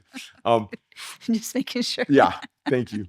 But I'm telling him this story. And I'm like, and what was crazy was so I'm on my way to go have breakfast with Martin, and because my patient's in the ICU, they're open 24 hours a day, and there are people there working. So I called at 5 something in the morning, and I was like, yeah, I'm just calling to check on my patient in room such and such. And they're like, oh, Dr. Carlson, yeah, actually, she had a really good night. We haven't had any problems. She's been doing well, and she's actually looking like we might even be able to extubate her today. And I'm like, what? The only thing I know that's happened is she got an antidote she didn't need. And now I've recognized, I believe, that this was a demonic thing and not a medical thing. And I've taken authority, prayed over her, and now she's improving with no treatment. She's gotten life support, They had her on a breathing machine, all this stuff, but that's not treatment for an underlying problem. They had not found an underlying problem. She didn't receive no treatment, and she's starting to improve within hours. Thank you, God. And then short story on that, she just continued to improve, and I believe that she was discharged on Saturday or Sunday. They had moved her out of the ICU, and she was at the hospital, and she was concerned because she didn't know where a necklace was. So she's contacting me on the weekend. She called you. She called me because I'd given her my cell phone, and her husband had my cell phone, and they called me, and they were concerned about where her necklace was. I'm like, you want to know how to make a doctor happy? You code. We are doing everything on earth to save your life. I discovered that it's probably not a medical thing, a spiritual thing. I take authority. Your life improves. Your life comes back. You've received no treatment. You're now breathing on your own. You're thinking on your own. Your faculties are all there, and your brain is not damaged. And your number one concern is, where's my necklace? That makes us really, really happy. So, and then she found her necklace, and it was the hospital that had it, not us. So that made me even happier. But God is so good. That woman, and then I ended up seeing her on follow-up, and she was able to look me in the eye and ask me questions and want to know what had happened. And I'm just like, I wanted to be able to, but I just didn't feel free, in a medical clinic telling her that I thought it was demonic. But anyways, she has full faculties, doing great. Thank you, God. So that was the end of the option period. Oh, so Christmas comes. Oh, well, okay. We find out on Christmas. Yes, yeah. on Okay. Christmas. Okay. Yes, that's what I'm talking about. Okay. There were other very encouraging things that happened right before Christmas. So we opened our Christmas gift, which is going to be our gender reveal, while we're FaceTiming with Madeline and Peyton. And there's pink and there's blue. So we have one of each. I'm so excited. We're so excited. I was convinced there were two girls, and I was so happy, and I was starting to buy pink things. But yeah, so I added some blue, like for the baby shower decorations and stuff. Yeah. Yep. So We're so excited. Super excited. It was so excited. So that was the news that we had to wait till. So you guys had to wait. Now you've waited. You find out we have a boy and a girl. So we're jumping into grandparenthood with all 4 feet. And Don't know a boy and a girl. Don't know the names. We don't know the names because now we have to wait until they're born. As we are videotaping this, what is today? February 1st. And they are due in April-ish. So it's with twins, it's a little more complicated. But anyways, they're due around April. So we'll know here in a couple of months. Okay. So now let's jump forward. Holidays. We go through the holidays. You know how the holidays were this last year? It was like Wednesday, Thursday was like Christmas Eve, Christmas Day. So then it was New Year's Eve, New Year's Day. So it felt like nobody was working for 2 weeks straight almost. So, title, escrow company and all that stuff, that was all. So, we were all staying on top of that because all the things that needed to happen and not a lot of work days. So finally that ends. Oh, yeah. Okay. So you're in the holidays. Yes. So what I want to do is on January 1st, okay. It turned out that I had been reading through the Old Testament, and on January 1st, I started reading Joshua 1, and I was asking the Lord for my word for the year. And I'm just going to read it real fast. Joshua 1, chapter 1, and the first several verses here. After the death of Moses, the servant of the Lord, it came to pass that the Lord spoke to Joshua, the son of Nun, Moses' assistant, saying, Moses, my servant, is dead. Now therefore arise, go over this Jordan, you and all this people, to the land which I am giving to them, the children of Israel. Every place that the sole of your foot will tread upon, I have given you, as I said to Moses. From the wilderness and this Lebanon, as far as the great river, the river Euphrates, all the land of the Hittites, to the great sea toward the going down of the sun, shall be your territory. No man shall be able to stand before you all the days of your life. As I was with Moses, so I will be with you, and I will not leave you nor forsake you. Be strong and of good courage, for to this people you shall divide as an inheritance the land which I swore to their fathers to give them. Only be strong and very courageous, that you may observe to do according to all the law which Moses my servant commanded you. Do not turn from it to the right hand or to the left, that you may prosper wherever you go. This book of the law shall not depart from your mouth, but you shall meditate in it day and night, and that you may observe to do according to all that is written in it. For then you will make your way prosperous, and then you will have good success. Have I not commanded you? Be strong and of good courage. Do not be afraid, nor be dismayed, for the Lord your God is with you wherever you go. And so for me, I just felt like it was clear as day that my word for the year was be strong and courageous. And then this talks about crossing over, taking the land. I mean, it was just like right in the middle of what we're experiencing. And it was like, okay, Lord, it's amazing how in my mismatched quiet times and how I read and when I'm reading and how long I stay on a chapter and all that stuff, it ends up that just in my normal course of reading your word, I end up in Joshua 1:1 on the first day of January of 2026. And that's my word, be strong and courageous. So, The reality is every day there were things like oh, every day, and it's just I'm just we're trying to just touch on the main ones, but like when we would talk to friends, we're like, this just happened today, but it wouldn't necessarily be something that we would remember right now to say. right. But it was less like this encouragement, and I think I also grew another level of, you know what, we don't have to wonder if sometimes we pack up our stuff at Starbucks at just the right moment that God puts it in our mind. It's time to go. Let's pack up our stuff, and we just walk.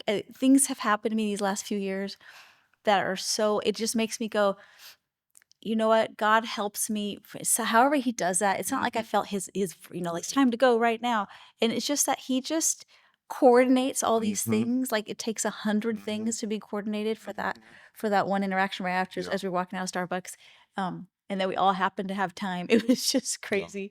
And things like that just were happening just so much. And I think I'm looking for them now more Yeah. and just have more serenity around the fact that that's how God works. Like we don't have to coordinate everything and work. Like we just need our hearts to be open to hearing him and with hearts of I want to obey you, Lord. And Yeah. like when I'm not, show me and help me and just be listening to those impressions sometimes. Sometimes they're just impressions like, you know what, it's probably time for me to go right now.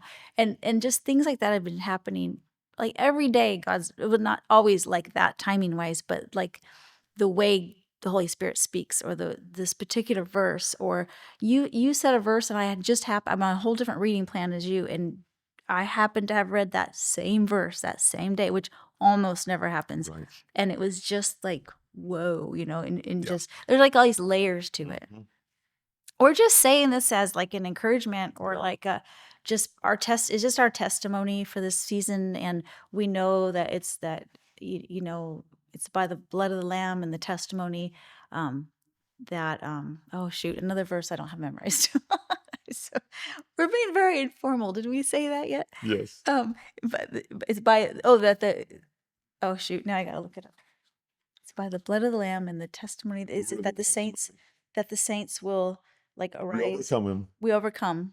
by the blood We of the overcome the Lamb enemy by the blood of the lamb and and the the word of our testimony. word of our Yeah. testimony. Yeah. And it's so for the first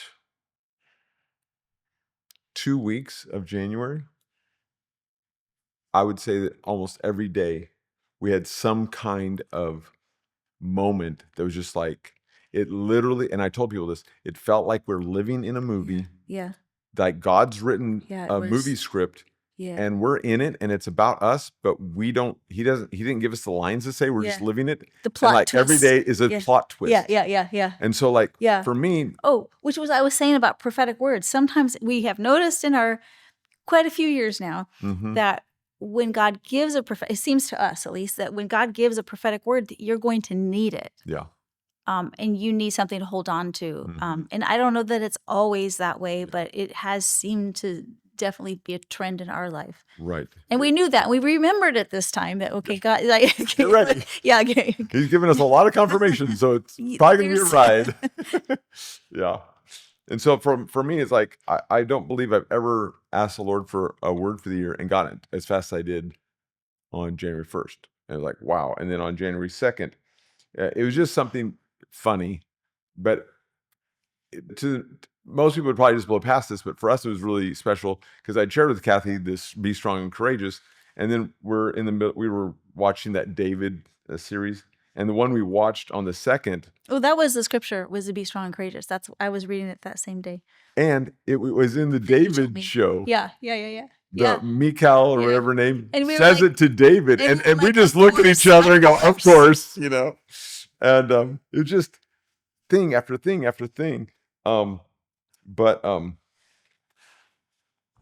literally, like every day it was something. Oh, it was, yeah. And And we and needed it. and so what happened was the church was doing a 12-day fast and prayer, and it was starting on it started on the 5th. Mhm. And so what happened was the company had told me that they were changing over their software and that the docs weren't going to be scheduled for 3 days because of the software change. The mid levels still would be, and we could still do ultrasound stuff, but to get the software set up for the docs, we weren't going to have anything going on for 3 days. So I'm like, okay, cool. Well, if there's no patients for me to see, and I could look at from home, and there was nothing scheduled for me, I'm like, well, I'm not going into work because there's no point for me to drive 2 hours. It takes about an hour to get to work and an hour to get home to not go see anybody. From the freeway desert. Yeah, from the freeway desert. And the church was having these morning prayers from 6 to 7. And so I went to that, and then I didn't have anywhere to go afterwards. And we're getting toward the end of escrow, Mhm. and I meet with a good friend of mine, Joe, and he felt like he had a prophetic word for me, and he shared that with me, and it was so encouraging, and it just really built me up. It was just really encouraging. And it was and I had told him this The story. prosthetics? I'm sorry? The prosthetics or something like that? Yes. Yeah. Yes. Yeah. Oh, yeah. Thank you. Thank you. Uh, so I had time to tell him about my work situation and that, all the stuff that had happened. And then his prophetic word was about a prothesis, a plan, that God's Oh, plan, a thesis. he knows, Yes. he knows every good thing that's going to happen to you, every bad thing that's going to happen to you. He knows every good thing you're going to do, every bad thing that you're going to do. And yet he comes up with this storyline that he has for you for your good.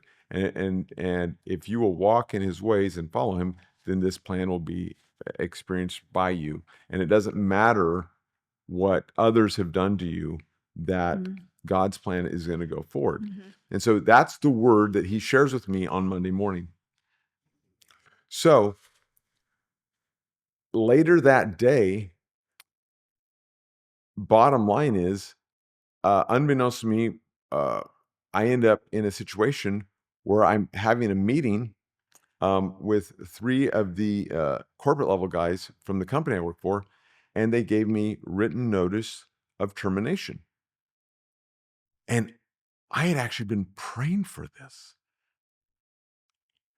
because since I knew that I was planning to resign, if I resigned, then I would, according to the agreement that we had signed, I had a non-compete clause where I was not supposed to practice within 25 miles of any location I'd worked at. And I'd opened up 2 locations, one in South Dallas and one in Plano.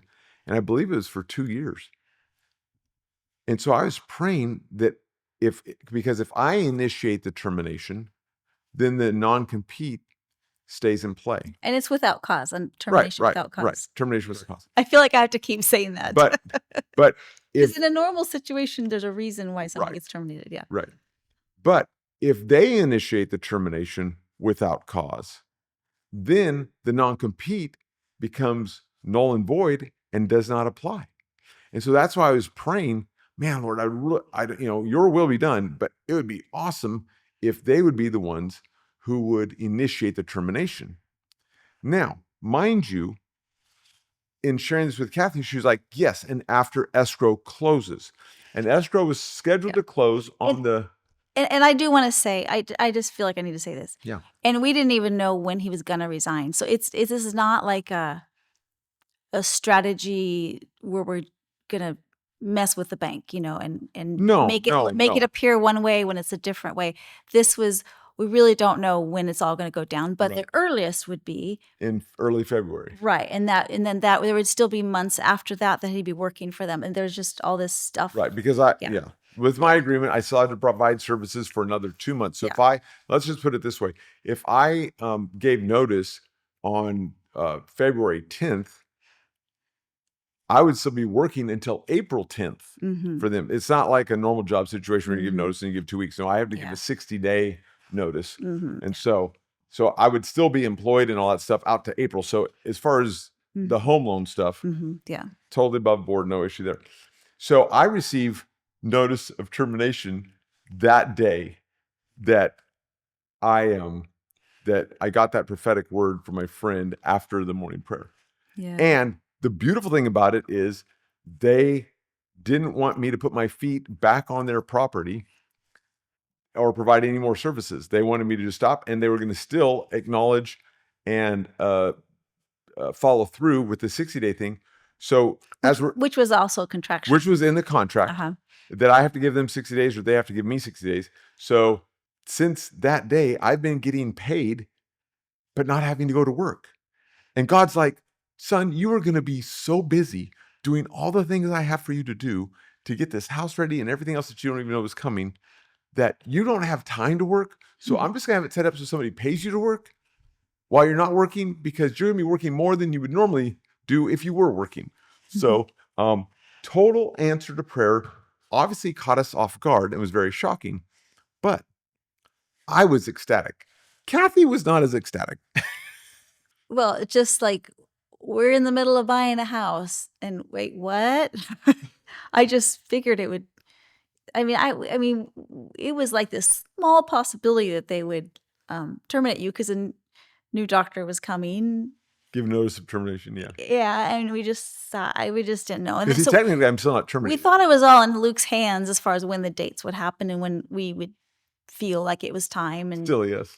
check with God one more time on it. And maybe it's gonna be months down the road for them what we thought, based on other things. And Yeah. we honestly, it could have even been later in the year that you would have actually done it based on some variables Right. that were out there. Right. And all of a sudden, bam, Yep. it's there. So now we're in the middle of escrow. We're towards the end, Mm-hmm. but and even as we're recording this, I am still currently employed. Mm-hmm. Because we're recording this on February 1st, I'm technically and legally employed through March 6th. Mm-hmm. So of 2026. So from a legal standpoint, I have a piece of paper that says I'm employed through March 6th, which is well past the end of escrow, which in the normal wouldn't have been an issue. And there's other things too that make us. Yeah. It's a good bet, good risk for a bank. So we start going, things continue to go. Now I'm off every day. And I've been so busy since that time. I'm exhausted still from. I'm exhausted from those weeks. Yeah, it has been exhausting, but I think I'm ready to just jump to the day before escrow closed. Are you ready? Yeah. Okay. So all kinds of things are happening. Every day things are happening, and literally like every day is a plot twist and God doing stuff and stuff happening. And but we get to the day before escrow is going to close, and we are supposed to receive. Well, we do receive the documents by email the day before. We didn't get a chance to look at them, specifically Kathy. Let's be honest. Kathy didn't get a chance to look at them until about 7:00 on the night before the day we're supposed to sign to close escrow. And she's reading through them, and then I don't remember exactly how she told me, but I don't think I'll ever forget. She's like, Luke, we have a problem. Like, what do you mean we have a problem? How can we have a problem? Everything's been great. And she's like, I need you to come here and I need you to read this. Yeah. So there's this line that is separate from the normal papers that get signed, and it asks if you are aware. So it's not something that's required, but it's something that this bank requires on their own for their own purposes. And everybody's been telling me that what matters is, are you currently employed, as far as our information. So, but I find this one line on this one paper out of the whole stack. There's only one sentence in there that we can't sign. And it says, oh, you remember it better than I do. I can pull it Do you up. have any current knowledge Mhm. of any future change Yes. in your employment Hmm. that would result in it coming to an end or being terminated? Yeah, or something like that. Yeah. Yeah. And I'm like, are you kidding me? We've bought homes before. We've had other loans that are related to homes. That's never been on any paper. The paperwork is always, has your employment status changed since you applied for this loan? Hmm. Right. And my employment status has not. Yeah. I am legally employed even as we're sitting here through March 6th. And that's the required statement for like Freddie Mac, Fannie Right. Mae, all that stuff. Yeah. So for all the big wigs, companies that do all the big home loans, I am totally above board. The truth is, I was employed Mhm. by a certain employer on the day we applied for the loan. I am still employed by that employer at the close of this escrow, and I will be employed by that employer till Mhm. March 6th. Mhm. I mean, I'm And you totally have above other board. work plans going, and Yeah. yeah. But that's not what the paper said. So now, Oh, and can I also say, yes, there was even a way you might become a W-2 right after you finish one W-2 job to the next W-2 job. So it really was yeah, very up in the air as far as how it was yeah, actually going to go. right. But I mean, legally, it didn't matter because I was still employed Yeah. under the same agreement Yeah. all the way through escrow and beyond. And now we have this paper, And we're like, we can't sign we this. can't sign this. And so Kathy called up our loan officer, and he was like, well, if you're not able to sign that, then we've got a problem. And he goes, the only thing I can think of doing is contacting the bank president and seeing if there's any way we could possibly do something else. So It's going to have to be a whole nother loan. yeah. Mhm. So Maybe, and that may not work either. lots of ifs and maybes and not sures, and this is not normal. And we're like, well, that's what we'll do. So then the next day, And bigger than that, we're like, God, yeah. And we then we're feel like, God, like- we felt like this is the house you led us to. We have all these stories about this house. but maybe And it was for another reason that you've led us yeah. down this path. And it's like, we're doing everything that you've told us to do. We're doing everything that we felt like you've told us to do. You've given us all these confirmations. Mm-hmm. And now we're sitting here and escrow, we're literally within hours of escrow is supposed to close. And now we're handed a document that we cannot sign in good conscience.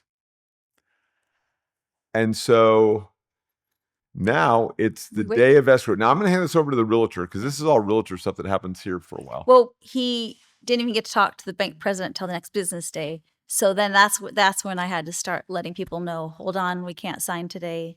And all the implications of that. Ramifications. Ramifications, Yes. even better. Ramifications of that. And what are the ramifications? Because a lot of people don't realize. Oh, well, our contract ended that day at 5 p.m., which is not my favorite thing, that we tend in our business to wait till the last day to actually do all the last closing stuff. But there's reasons for that. Anyway, so anyways, the long story short. Well, I'm just talking about what are the ramifications. Well, if you're out of contract, then you breach contract if you don't finish what you say you're going to finish by the 5 p.m. deadline of that day. And that would mean that you no longer are buying the house, and you let go of the house, and the house then has to either go back on the market, or they wait a while, or nothing's changed. It goes right back to the beginning point for the seller. And also, all the earnest money deposit and the option fee that you put in on a house is now legally belongs to the seller. It's all part of the promulgated contract here in Texas. So we worked through a deal, and by 4 p.m. we had a verbal agreement with the seller, with through his agent, of what we were going to do. So we were going to, and that really was a back and forth and back and forth. That was a lot. Well, he was very upset, and rightly Oh, so. everybody thought we were closing. They find out hours before that we can't sign. Yeah, she's getting too technical. Too nerdy. Getting I'm gonna nerdy. bring it back to street Realtor nerdy. English. Street English. So street English is people are finding out the day that they're supposed to be getting paid for the house that they Yes, sold. that's right. No, you're not getting paid. You're not getting any Or money commission check. except Or for the money that you already have gotten from the option Yeah. and this other stuff, some little deposit stuff. You keep that. So we're going to lose the money and have nothing to show for it on the house that we put the deposit on. The seller who thinks he is hours away from handing a key and getting a big chunk of money, agent, that's gone. It's just so The seller's so many ways. agent commission, they think they're minutes away from getting their check. She thinks she's minutes away from getting her check. The title company's minutes away from getting their, I mean, it just all this money falls, just goes, stops, the whole deal falls apart. And all the work that everybody, and Yes. all the inspections that you do, it is just like, it's a very demoralizing thing. And Yeah. for that to happen on that day, and I can't even tell you how many knots my stomach was in to be the one I mean, we're smiling about it now. We to were give not, the news. Kathy was not smiling about it that day. I think I'm still coming out of like all that stress, honestly. But it was like, God, you're the one walking with us.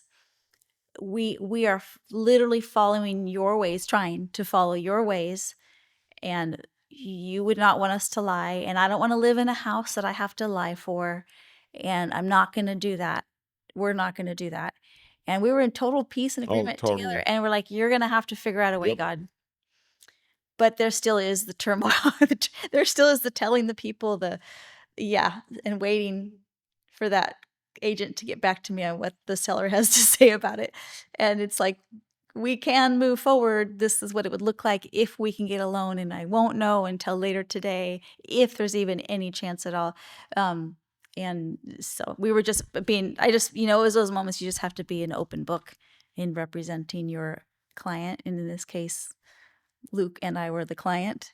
So it's not anything a realtor ever wants to do. It's not as bad as coding your patient. That. I did have that thought on that day. Hey, it just means somebody doesn't get their house. It's not somebody dying, right? Or something being impaired, or for the rest of their life. And it just, but it was a lot. It was a lot. But you know what I will say? I was not as bad as I thought it was going to be. I was ramping up and praying, getting ready to start those phone calls. And I'd like to say that the Lord blessed us with,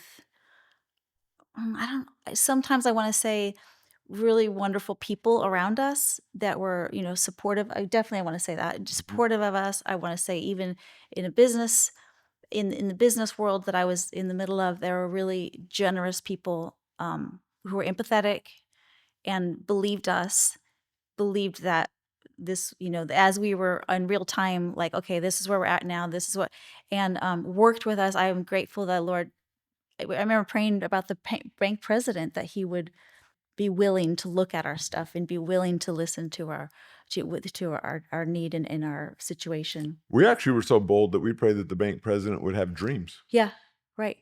About this, and that would be willing to do something that's atypical. Yeah. And so it'll be interesting to see. Yeah. Because we don't know, but we'll find out someday. So we came to an agreement and a way forward, and thankfully the seller believed us. Because sometimes just things happen in the business world, and sometimes you just don't believe the people anymore when that kind of a shocking thing has happened.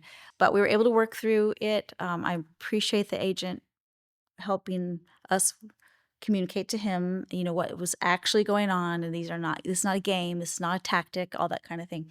So anyway, we found a way forward. And by that evening, we had the extension of the contract.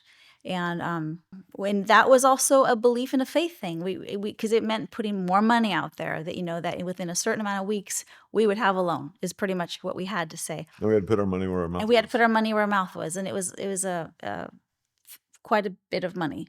And so we were like, okay, Lord, you told us to be ready. So we had it in our account. And so it was like, okay, I don't know how to describe it. It was just like, okay, there it goes. Goodbye. I think we're gonna see you again if you come. If we end up closing, then we would get Yeah. most of it back. And I don't know. I guess It was wild. it was wild. It was It was so such an wild. emotional. Oh, I that day emotional roller I just coaster. couldn't wait for nighttime to come so I could go to bed. Just go to bed because I have the gift of sleep. I have, yeah, the Lord's. I don't know why I'm blessed so much that way, but I am blessed to be able to sleep. That was really a tough, tough day. And then the next day was also tough. I was glad that we had or extension of a contract, and it was, the contract continuing. But we only had a certain amount of time to get this loan figured out, and it was stressful. And it was like the bank president and the lender is amazing, and super, super really went to bat for us, and I'm grateful for that as well, so much. Anyways, the bank president gave a list of things that he needed to see, so he was willing It to wasn't give a a no. chance. Is It to wasn't a quote no. to quote our loan officer, it It wasn't wasn't a a no. no. And so we were like, yes. So, and if we knew more, probably we would realize how close it was. You know what I mean? Yeah. I just have this feeling, but God was doing But his God. thing. This is a but God story. Yes. And it's also people, I think, whether they're believers or not, going that direction. You know what I mean? Like Yeah. just being Well, willing. God directs the courses of the Yeah. heart, and Yeah. you know. So we were amazed. Okay, So so then, I don't have a lot of energy for yes, the rest of the story, but yeah, I want to. I I'm know. trying. We're almost there. We're almost there. Okay. We're gonna wrap it up. Okay. So bottom line is Kathy was given an assignment by the loan officer. Go find every dime that you own Yeah. and get it written out on a piece of Yeah. paper. Get it all documented. Any cash that you have, get it written out on a piece of paper. And then my job was, okay, you say that you can go find work and that getting work for you is not a big deal as a travel doc. Basically go prove it. It's in high demand. Yeah. So I'm just gonna I'd love to tell you all the details, but she's about to run out of energy. So I'm just going to tell you the one. If you don't know what it's like getting contracts signed and guarantees in the context of locums work, locums is when you work as a travel doc. I did it full time for 3 years. I've never seen this happen. There's a guy I worked with those full 3 years, well, pretty much full 3 years, who's the number one guy in the United States that works with people with my specialty. He heard this story later on in the day after it went through, and his jaw was on the floor. He's never heard of it. So I'm just trying to say this is a God thing.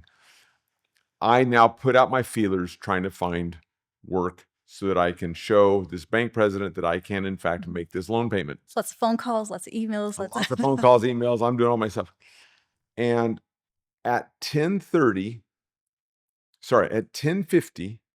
on the day that we'd been given the assignment, I had seen an email about a job posting. I call and talk to the headhunter.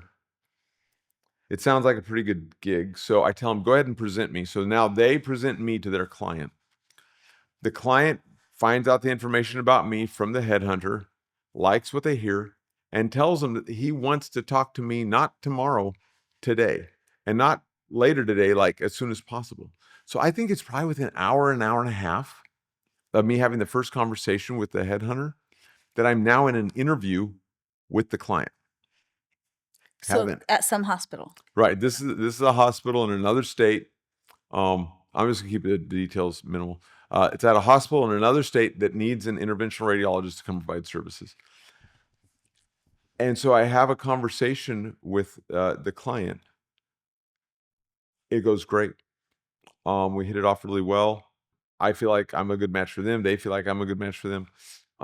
We end that conversation, and I'm like, how soon do you think we could have a contract if this is what you guys want to move forward with? And they're like, well, that'll be up to the headhunter team.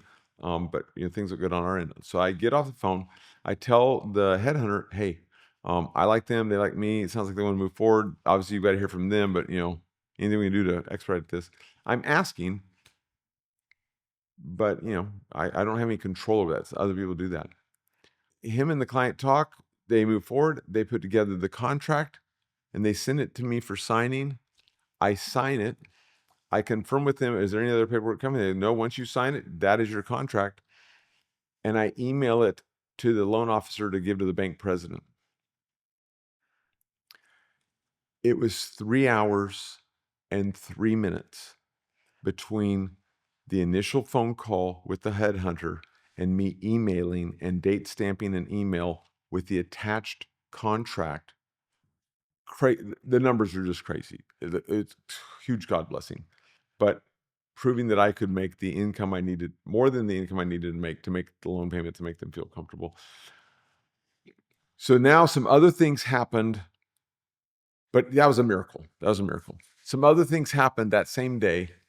And now we're in the middle of trying to decide. Now we get a phone call probably around 4:30. This is like an hour and a half after I've emailed this. The loan officer calls us and says, hey, and he's got an upbeat voice, which he hasn't had a lot of in the last several days. And he's like, okay, I found a loan with a colleague and we can make this happen. And it doesn't require you to prove income. It's based on other things, which is a weird loan, high interest rate. But bottom line is we can make this house sale happen, and we can have this loan in 7 days. One way or the other, right? One way or the other. And then we'll see if the bank president will do this other thing. But bottom line is we've got a way through this. Possibly 2 options, but definitely one. I was ecstatic. I was ecstatic. Kathy was I danced a jig around our island. I was so excited. Our kitchen island, yeah. Our kitchen island. It was just like, thank you, God. Thank you, God. Thank you, God. We finally have a way out.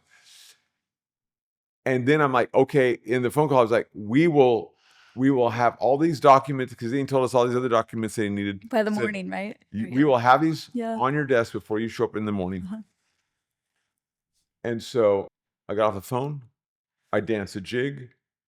And then I was like, honey, we're going to go celebrate. And so I made reservations at a steakhouse. We went out to a steakhouse. It was amazing. And we just stopped because we've been working so hard trying to navigate this. Yeah. And then the loan and the whole escrow to fall through. And now we had a way out. And so we celebrated, just hit the pause button. It was really sweet. While we're at the restaurant, another couple that's been involved in our ministry lives happened to come into the restaurant. They were meeting another couple, but they happened to see us.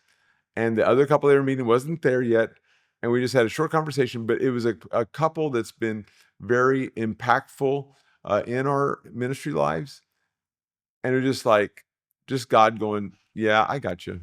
I got you. It was really sweet. It was like such a sweet It was like moment. God entering the celebration with us. Totally. Through our friends. Totally. Yeah. It was just God.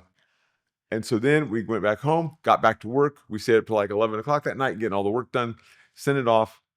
And the night before was 1:30 a.m. We were awake till just working on I think it was projects for the lender, like things. Oh, yeah. I think it was 2 nights before. Yeah, and then Didn't you say you felt like a college student who worked full time? Yes. And had full. Yep. Because we literally were up to 1:30 one morning that week getting homework done for the bank, the loan officer, all this stuff. Then I don't remember how many days after that did we hear back from the bank president. I thought it was the next Was it day. the next It was day? the next day. I think it was the next day. Because he had it. Right? I know what happened. This is an important part of the story. This is so cool. So I've already got a breakfast set up with Martin again. And normally we meet at 6, but he was like, well, if you're not working, and we've been doing these days of prayer, because we've gone through the 12 days of prayer. That was the last day of the 12 days of prayer. That was the last day. I'm sorry, 12 plus 17th? Something like that. It was the Friday. The last day of the 12 days of prayer that we had this conversation where we were told, okay, there's a way out. The next day is Friday. And you're going to be able to get it done ahead of time before that 3 weeks that we had an extension. Correct. Yeah. Correct. So now but he's like, let's just go out to eat. Let's meet at 10 instead of meeting at 6. And he goes, I'm still gonna be fasting, and we'll just go to coffee instead of. I'm like, great. So I show up to meet with Martin. Oh yeah. I show up to That's meet right. with Martin, And and what was I doing? I was in town already, and I happened to know where you were gonna have well, coffee. Martin and I are Yeah. there, Okay. Yeah. Oh and yeah. we're Yeah. having coffee. Tell it from your perspective. Martin and I are having coffee, Yeah. and Yeah. I am telling him all these crazy God stories Yep. going on. And I mean, like, who goes from a phone call to the headhunter to a signed contract in 3 hours and 3 minutes? That just does not happen in my field. That is like God, capital G, capital O, capital D, God. It's the only way it happens. And tell him all these other stories, and tell him about how we got a way through, and and I'm in the middle of telling him all this, and then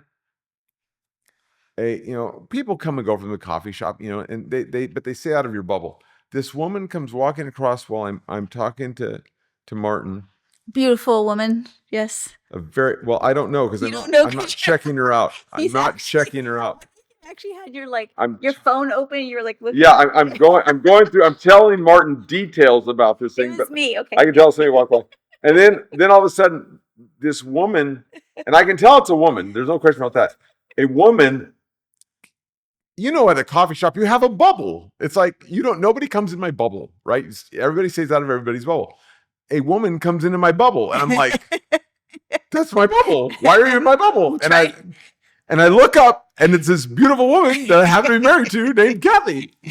And I'm like, and obviously I'm in the middle of having a coffee with Martin, and that's what I'm imagining my space being. And now Kathy's there, and I'm so discombobulated. I'm like, what are you doing?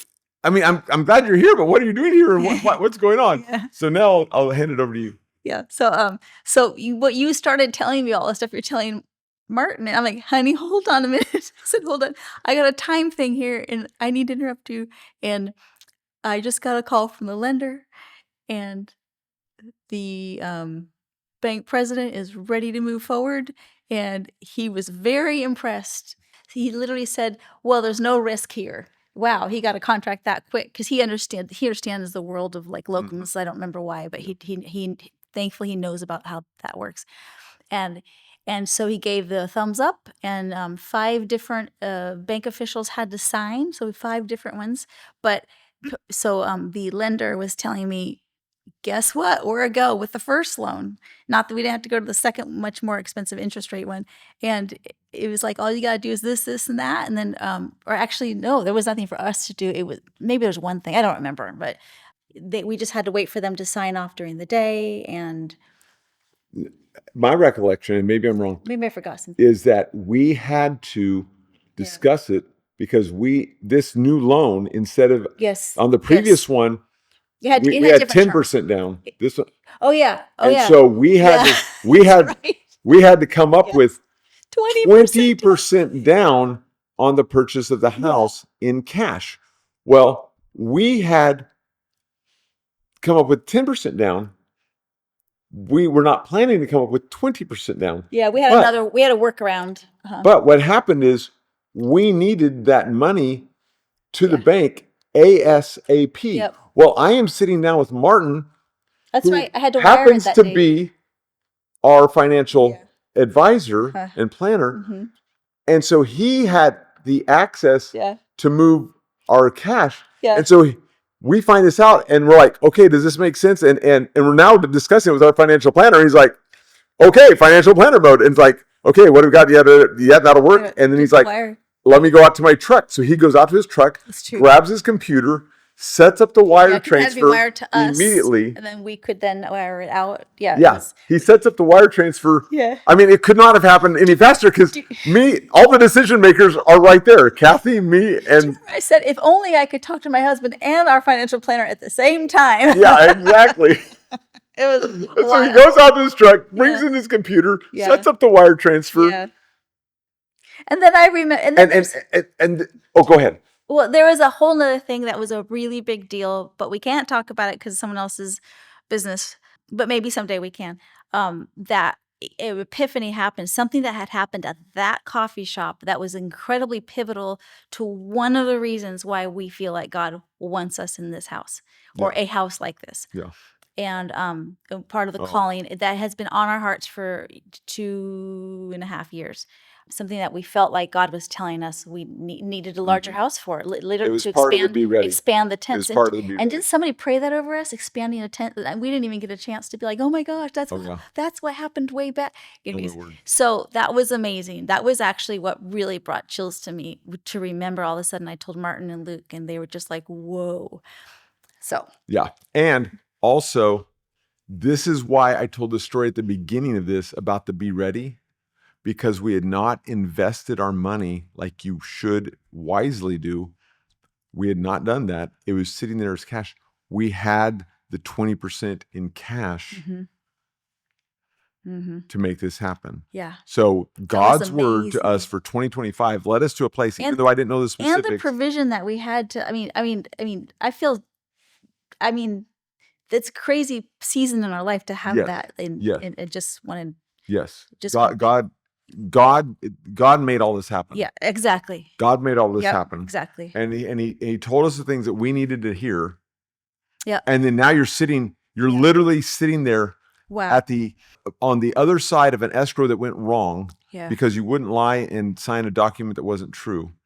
We wouldn't lie and sign a document that wasn't true. Now the whole escrow fell apart, basically, had to get rebuilt. Yeah. And now we're scrambling, trying to make it work. And now we are in a place where we actually have the resources to make that happen. And this bank president, the thing, most loans, I didn't know about this till if I wasn't married to Kathy. Most home loans, the bank sets that up, gets it done, and then within a week or two, they sell it on the loan market, and they don't hold it themselves. What's happening this one is the bank president, you can't sell this loan because it does not look good on paper with me switching from W-2 to 1099. So the I bank, don't know if they got around that and they still have a plan, but that was our yeah, understanding. that was our understanding. But This it's not the typical right. situation for them. Incredible favor. Yeah, And incredible favor. incredible. This is what Yes. Kathy's talking about. People in the industry bending over Yeah, backwards just giving us favor and to help us, give us favor. I mean, just God thing after God thing after Yeah. God thing after God thing. So now, another important part of this story is that all this had happened. God had given us all this favor. The escrow was going to close, and then we were going to do a lease back where they stayed here and lease it back from us, and can move out. and then they were going Yeah. to move out on the 21st. That would be a transition day, and our first full day of owning the house and having possession of the house was going to be on January 22nd. So, because of all the spiritual stuff related to it, we had set up a time with our friends to come pray with us. We had two families of friends that were going to come with us and pray over the house. And Like a month before you had planned this. yeah, this has been planned for like literally a month. As soon as we knew what the escrow plan was, we'd got this set up. So now we're like 7 days before all this is supposed to well, now we're trying to get the escrow fell apart, and we're trying to do all this stuff. We find out the bank president's going to let us have this loan. That's on a Friday, and I am now asking the Lord, wow, that's amazing. Thank you so much. And now I am asking, Lord, please let this escrow with a new loan close by Thursday, January 22nd, so we can still keep this scheduled thing. Because to change schedule at this point, it's going to be very hard. With people with families and stuff, it's very hard to change last minute. And I really felt strongly that that's something I really wanted as a son. So now it's Saturday morning. I felt like that was the day the Lord told me, okay, go to the next chapter. It's Saturday before the closing? This is the Saturday after Martin and you and I had the okay. thing. Uh-huh. And And the next I week, had worked, by this point, I had worked up to through chapter 5. And I felt like the Lord was like, it's time for the next chapter on that Saturday it followed. And that's the story of Jericho. Hmm. And what was interesting, this just jumped out at me, was Joshua 6:1. Now Jericho was securely shut up because of the children of Israel. None went out and none came in. Remember how I said that I had that when I was praying, I prayed that everything demonic would just stay and not go anywhere. And then I see this. And then I had forgotten. I remember that they marched around Jericho 7 times. I forgot that they marched around Jericho 1 time a day for 7 days. And I really felt like, and they didn't say anything. And I really felt like the Lord was like, that's what I want you to do for this house. I want you to, I don't have possession, so I can't walk around it, but I can drive past it. And on the way that Friday morning, well, what happened was I then counted out the days, and I only 6 days would have put me at the Friday. I mean, would have ended up where if I would have followed that plan, it would have been on Friday. And I was like, oh Lord, does that mean this happened on Friday? I really want this to happen on Thursday, and I want to be able to do it with our friends that were going to pray with us. And then the Lord reminded me, I thought it was my idea, but He's like, what did you do yesterday? On the Friday that I went to go meet with Martin, where Kathy shows up. I was like, oh, the new house was between our current house and where I was going to meet him for coffee. And so as I'm driving by, I was a few minutes early. So I just whipped into the neighborhood and drove past the house. And he's like, I already had you drive past the house yesterday. You're all set up for Thursday. Oh, I was so excited. I was like, Lord, I am going to believe. I don't have a lot of reasons to believe. I mean, in the natural, but I'm going to believe that this thing is closed and we take possession on Thursday so that we can actually come in here and pray over this house on Thursday evening at 6:30 at the scheduled time, scheduled a month before when everything was going fine with the escrow. You know what you didn't talk about was the hornet's nest. Oh, we didn't finish that. Yeah. So, okay. So 2 or 3 weeks later, You were talking to your mom. I was talking to my mom. Maybe It was before things went super squirrely on that. Yeah, before everything got squirrely on the job. This is before the job stuff, but after we've put in the offer, after we've had that jacuzzi prayer time, and we're going through. My mom lives in California, and we're showing her on Zoom the pictures of the house and going through it, and I'm showing her the picture of the front. And what we'll do is I'm gonna provide some of these images, so they should be showing up on this video for you to see. And we're showing her all the different pictures, and I'm telling her about how I have had this, with this prayer thing about this hornet's nest thing and how weird that is. And, we're showing her the house. And so she's aware of that. And I'm looking at the front of the house, which was the first picture I ever saw of it, where I was like, not going to buy that house. Never. Nope. Capital N, capital O. No, we're not doing that. And I'm looking at that picture, and all of a sudden I'm like, I'm a field biologist, for those of you who don't know.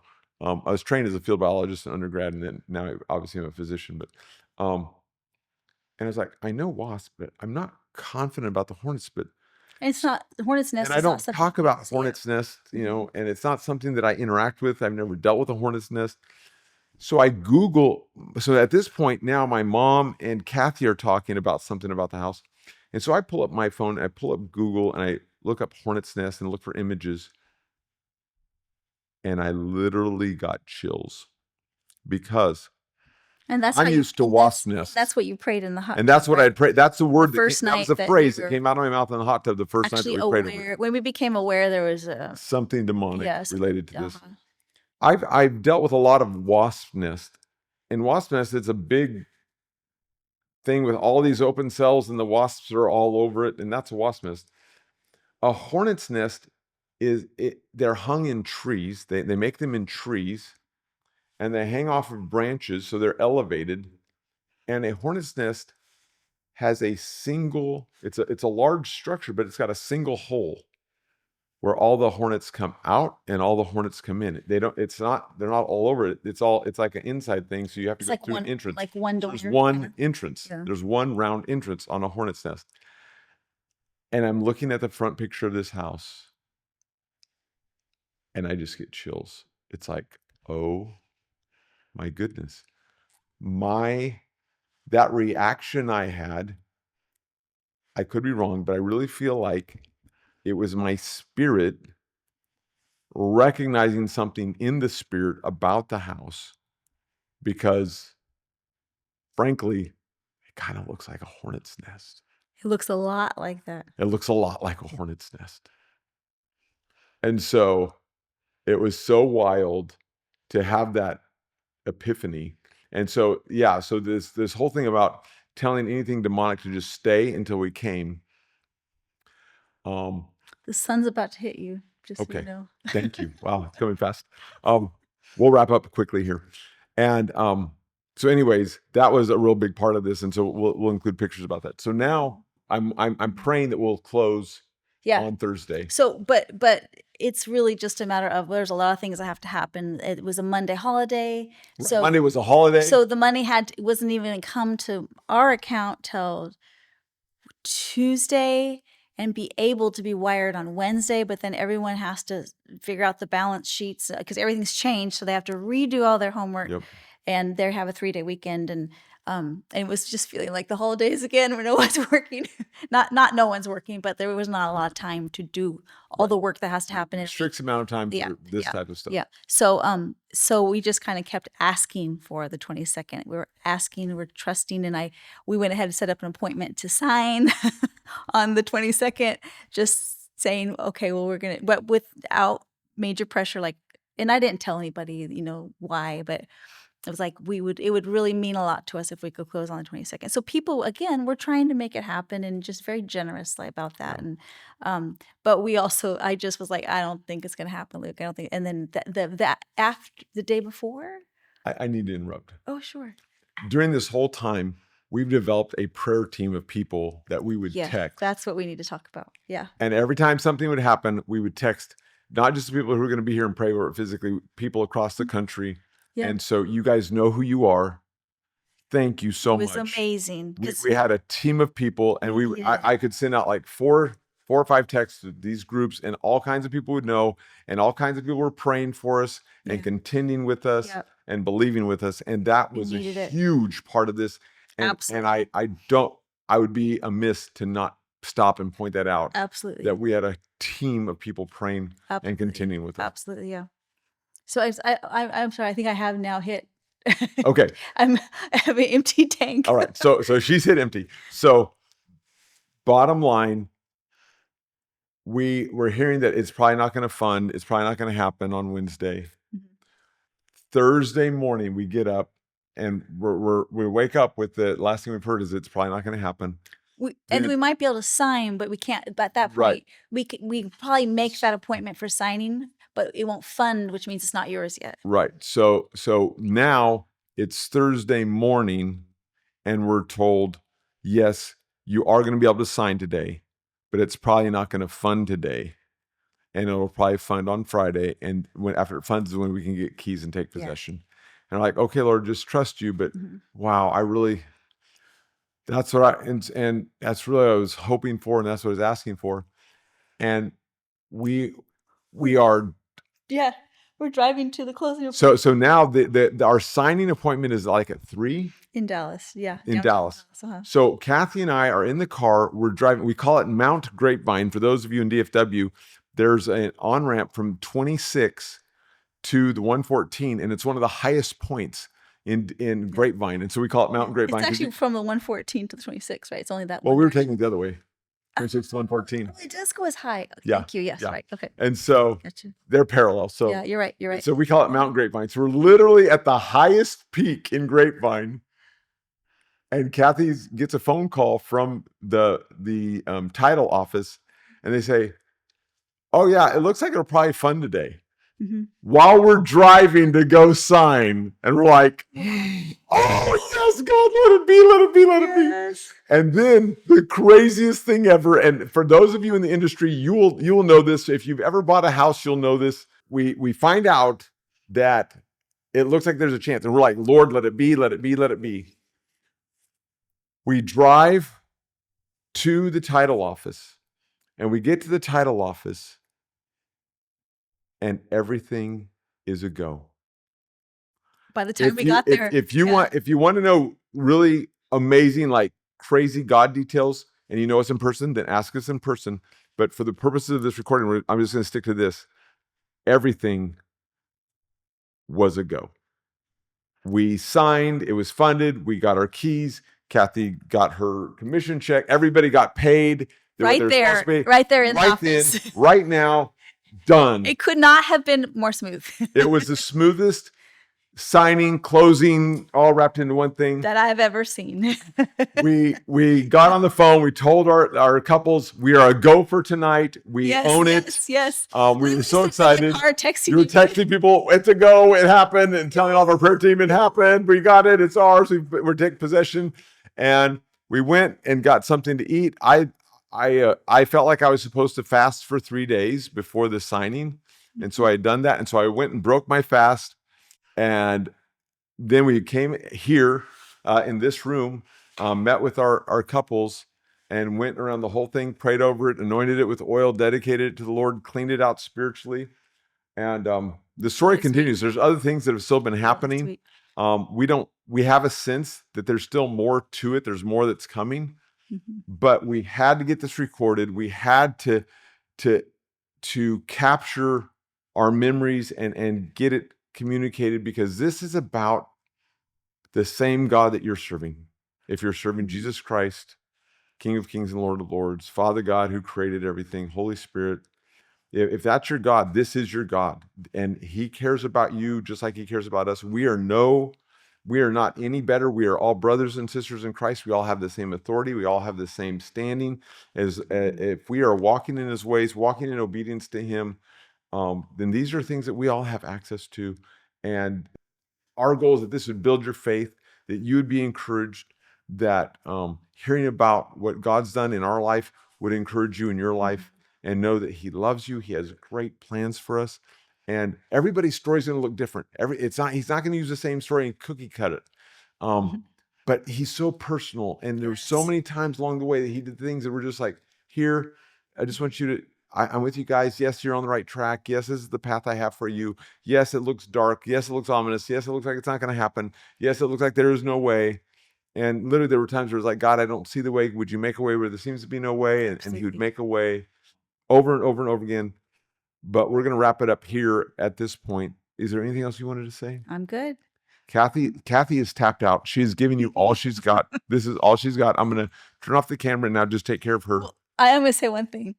Way back in residency, God gave me a scripture, and we were so incredibly tight on our budget, and it was a long time of being incredibly tight on our budget, and we had our girls, and I had a scripture that Lord gave me saying, I don't even remember where it's at because it's in my Bible, but I don't have it like memorized where it's at. But it was that when the Lord provides bread and when the Lord provides you a house, that you give glory to him. It was in the Old Testament. And it wasn't that exact reason that it was in that script. Well, it sort of was, actually. It was a kind of, actually, it's acknowledging that it's not because of your own, how much you worked or how great you are, but it's because of the ability or the just God allowing you and causing you to have the bread and causing you to have a house. And I know it's deeper than that in the actual scripture, but for me, he was speaking when that day comes, and it's, I don't know, 20 some years later, then remember that I provided it. It was because of God. Yeah. And so that's another reason I want to sit here and say it's because of God. Oh yeah. Oh yeah. Because he told me that 20 years ago, not to take credit for it, right? Yeah. And I just think that that's really amazing. Yeah. So huge God story, amazing, and we probably gave you about 70% of the details, but we tried to give you a lot. And we're going to remember things that we forgot to say. Yeah. That's okay. But if you know us, you can ask us more. If you don't know us, we just hope this encourages you and builds your faith and points you to Jesus Christ and his word. Yeah. And he's good. He's good every day. He's good. Uh-huh. All the time. All the time. And all the time, God is good.